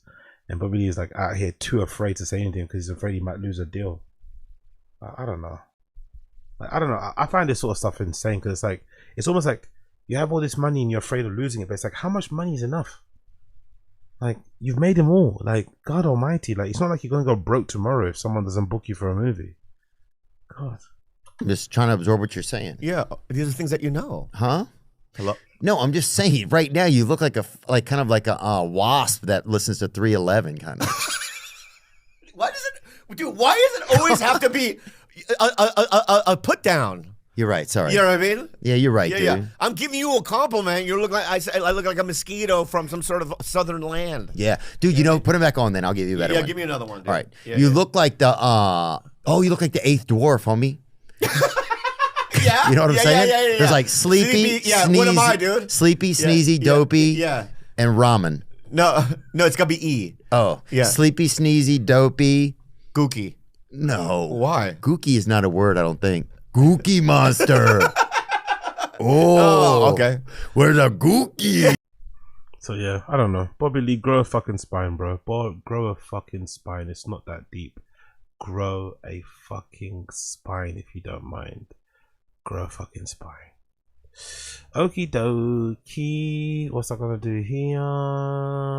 Yeah, I want to do this one quickly. Let's move over here.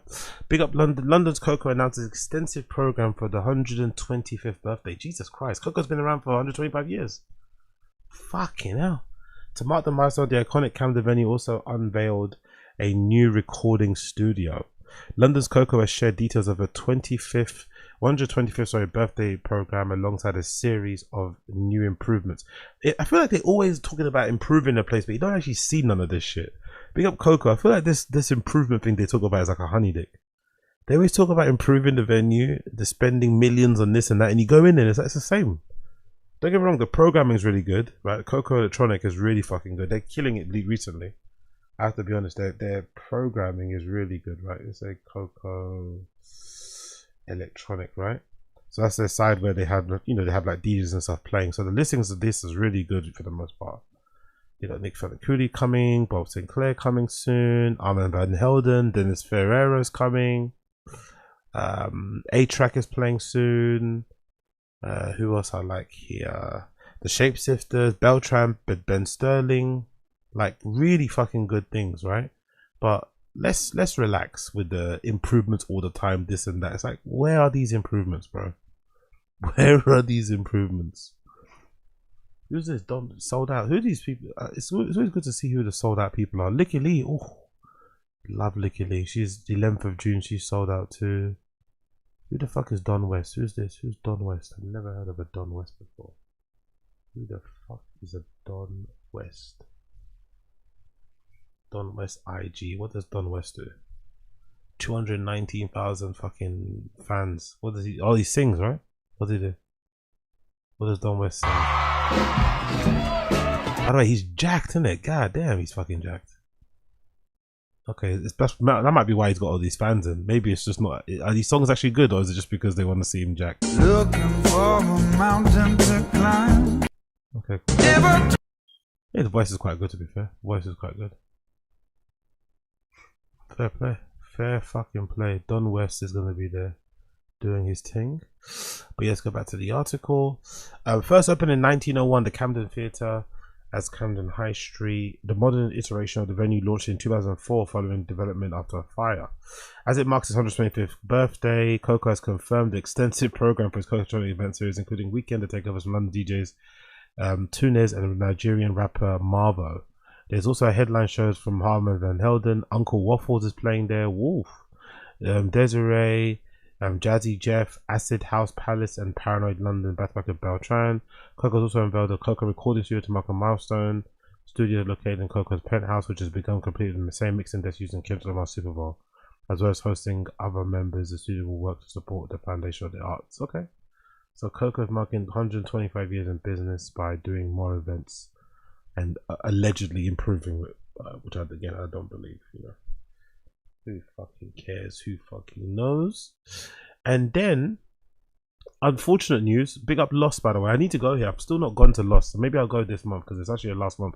So Secretive London nightclub Lost to leave current home at the end of this month. So this is actually pretty cool. This is like so there's this new nightclub, I guess party, but it's mostly a nightclub. They host it. It's in Shaftesbury Avenue, if I'm not mistaken. It's an old abandoned cinema, I think, if I'm not mistaken. And they have a policy where there's no pictures, no nothing. They have a really cool kind of minimalistic Instagram. They have a really cool, like, actually, let me see if I can still, do they still have it? The phone line. Because they have a phone line you can call, right? To get a fucking, I think, is it this number? It's not that number. Maybe it's this number. They've got a number you can call where you can kind of, and it tells you about the night and shit. See if I've got the number. So I think it's this one's a 44, right? Saturday, the address is 135 Shaftesbury Avenue. Doors open from 9 p.m. to 3 a.m. All tickets can be purchased at the door for £20 before 10 p.m., £35 before midnight, and £30 after midnight. Please remember to bring a physical card for all payments as there's no phone. Pretty cool, isn't it? So it's like and they've got a really cool Instagram as well. But yeah, they are a bit of a secretive affair. No lineups and shit. You turn up and you get fucking lit. So yeah, we're working on securing yet another extension. This has not been materialized. This will be the last month of the Lost Nights at the current building. There are 4 weekends left. We will be releasing a limited number of advance tickets at midday tomorrow for this weekend. More will be available on the door. On another note, we have found the next building we would like to build with you, Lost. So yeah, they do some really cool nights where there's no phones allowed and shit. Everyone just gets in there and enjoys and shit. And for the most part, people have been loving it. For the most part, people have been fucking loving it. There's actually some reviews. Let me see if I can find some. There's actually a couple of reviews here I've heard from people that I thought were kind of cool to kind of maybe highlight before we end today's show. Let's see if I can get it here. I think it's somewhere over here. Should be on my profile, I think. But I did save some people speaking about it and how they had a good time and shit. Let me see if I can pull it up. Where is it? Not that, not that, not that. There we go, here, right? I think I've got it here. I think I've got it somewhere here. Where is it? Found it now? There we go, here.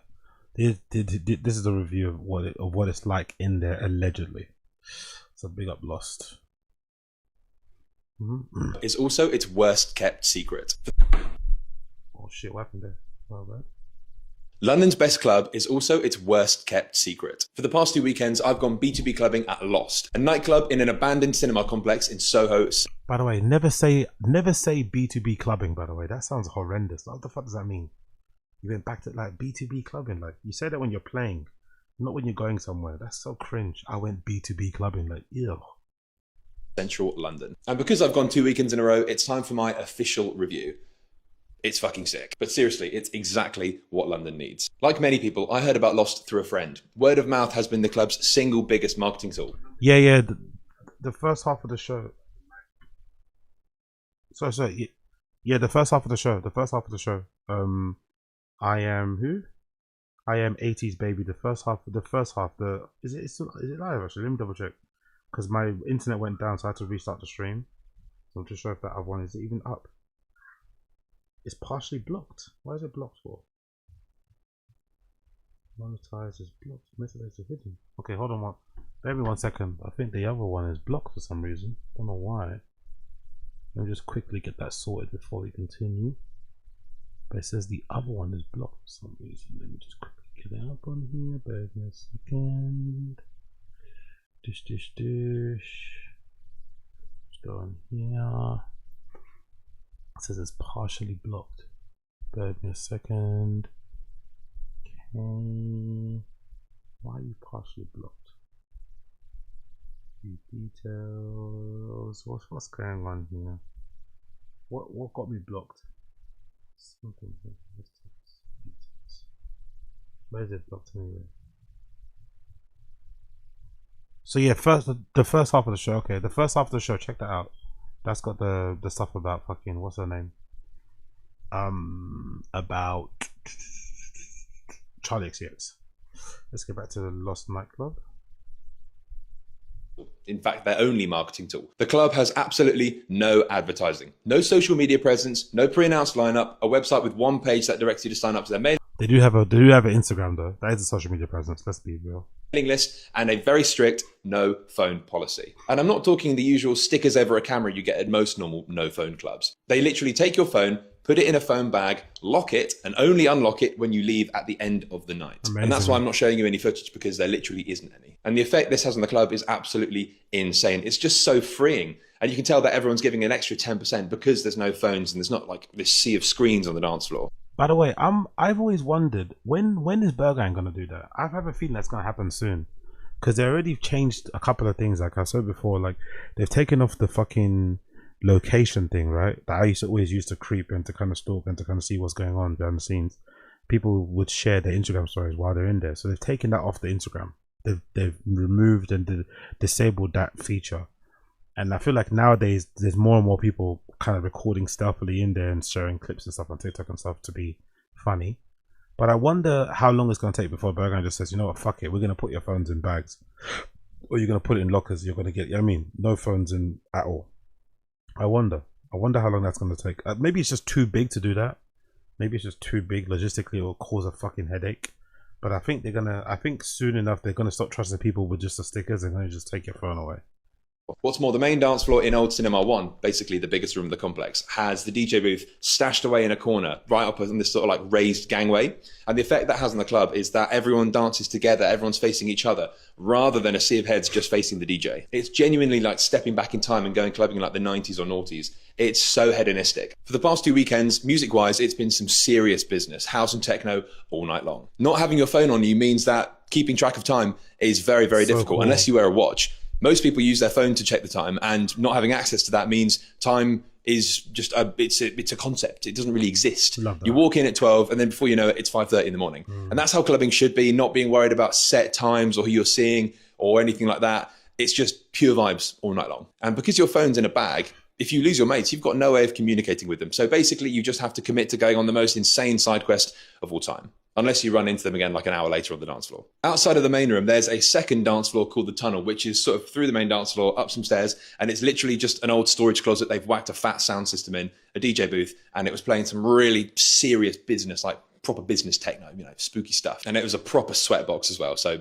one for the, you know, the people who are really enjoying the night. In the main foyer and bar area, there's usually DJs spinning vinyl. When I was there both times, they had mostly deep house, some lighter stuff, but I also heard some hip hop as well. And because Lost is an old cinema complex, they have a couple of the cinemas still in action. And these are like the coolest chill out rooms of all time. The first one, I think it's called the Music Room, potentially. So those are the pictures I saw earlier then. That's pretty cool. So those pictures I saw earlier were from the chill out room, but they had them on here.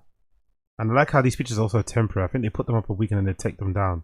So these pictures of people those are pictures, I guess, in the cinema. That's pretty cool, isn't it? That's really fucking, what's that? You rock, don't ever change.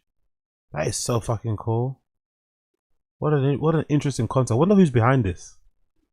I wonder if it's just, hopefully it's just like one person, like an independent, it's not like a conglomerate. But I wonder who's behind this whole thing. It's really fucking cool. Is basically where they play music videos from the 90s and noughties all night long. And this is a really cool vibe. There's a bar at the back, so it's more of like a third dance floor-ish area. So you know how in like a cinema, there's the big screen, you got the seats, and there's also sometimes like a stage on which the screen is like above. And in this room, people were like on the stage dancing on the floor, dancing around the seats. This is what I like to hear. That's where I want to go. It sounds like a place where people actually dance, because that's the one thing that's been annoyed by this whole like no phones on the dance floor policy thing. That doesn't make people dance. It just makes people just not be on their phones. Like, you got to encourage people to actually dance, have a good time, instead of just like not being on their phones. But this sounds like a vibe where people are literally skanking, shuffling, two-stepping, twerking. I love it. Really cool vibe. I really like this room. In the other cinema called the Lost Theatre, they play some very avant-garde things. It's a very artistic film, let's say. Very trippy. But when I was there on Friday, they were literally playing porn from the 70s. It was very bizarre, very strange stuff. But this is where you go to chill out and take a break from the... Is it really that strange to have, like, honestly, this guy's a bit of a normie, isn't it? It's just porn, mate. It's not that deep. Relax. I guess the craziness of the rest of the place. And it must be quite possibly the weirdest place to K-hole. Although the seats are quite comfy. And then there's the... Oh, he's a Ketty boy. Gotta give him a like.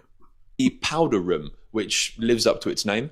It's a unisex toilet, and it's sort of dark, and they've got pink lighting. Oh, it's in there. Keeping with the rest of the club. I'm there. All in all, it's the least London clubbing experience I've ever been to, and it's more akin to Berlin than anything else. Nice. But sadly, in quite typically the most London fashion, Lost isn't going to be around much longer, as it's going to be turned into a 5-star hotel and circus.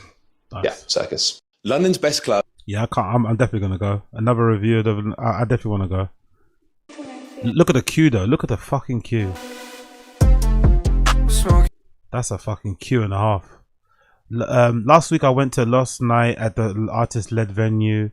The space is transformed cinema, so when you walk in, they greet you by working theatres and popcorn machines. Every room in the venue is themed. One theatre played movies, another one played looping music videos and visualizers. Then you turn the corner and there's multiple party rooms with DJs, different vibes. Between entering the main space, they lock your phone in a pouch, so the entire night is screen free. Most of the venue stays dim and atmospheric, almost like stepping in Blade. A bouncer even mentioned that they allegedly switch venues and host nights in different locations. It's a perfect example of how intentional event design creates momentum. The no phone rule, the theme rooms, the cinema layout, the rotating locations all gives it something to talk about. Yeah, I definitely need to check this place out. This looks like fun, man. This looks like a fucking vibe. Another review here.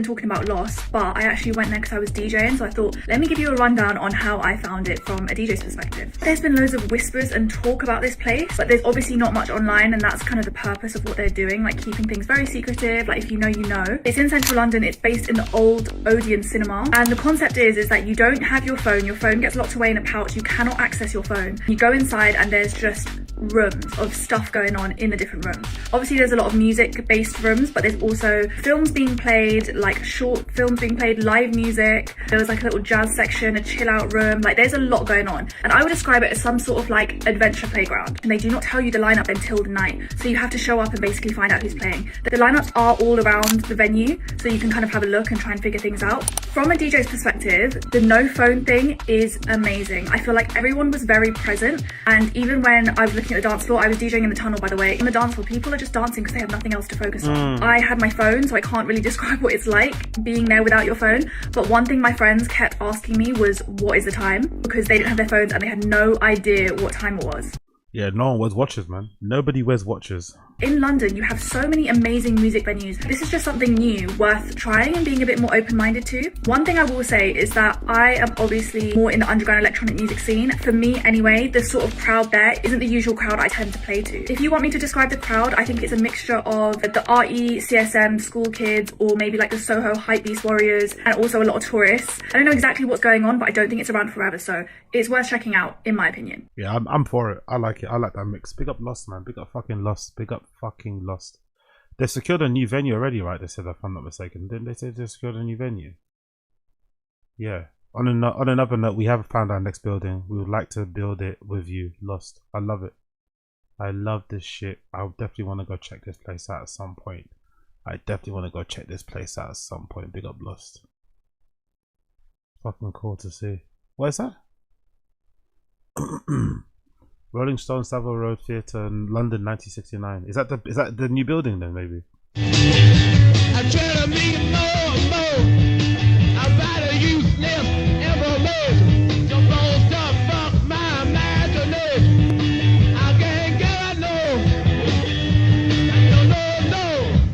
I just a wild thing.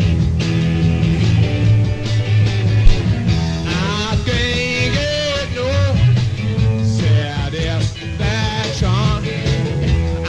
can't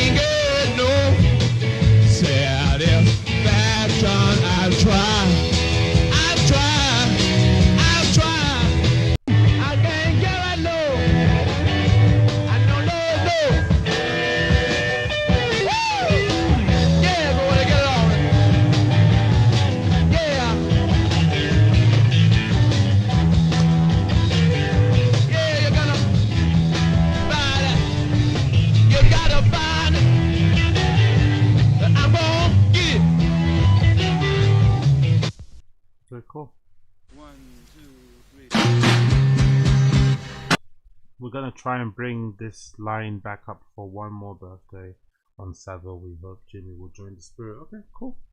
Big up them. Big up fucking Lost. Big up fucking Lost. Definitely gonna try and make my way there and see what the vibe is saying on the inside and report back. But anyway, I'm gone, people. It's been a blessing. It's been fun. It's been a ride. But I am off skis. Gonna get some food and then I'll be back later for the random show. But for now, I have to bid you guys farewell. Thank you for tuning in. Been a pleasure to have your company for the most part. For those of you who are listening to the audio side of the pod, you will hear my song of the day. My song of the day will be courtesy of Broken Social Scene or Broken Social Scene from their new album, Remember the Humans. The track will be called Relief. Broken Social Scene. Relief will be my song of the day for those of you that give a fuck. But anyway, you won't be able to hear it if you're listening on the YouTube because it's going to copyright claim it and I don't want this to get fucking blocked as it always fucking does. But that is my song of the day right there. Relief, courtesy of Broken Social Scene and a new album. That'll be my song of the day. If you give a fuck. But that'll only be playing on Kick and on Twitter. Everybody else on YouTube, you won't see it, unfortunately. But yeah, big you all, everybody. Appreciate you all. See you later for a random show. But for now, take care, people. Take care. Peace.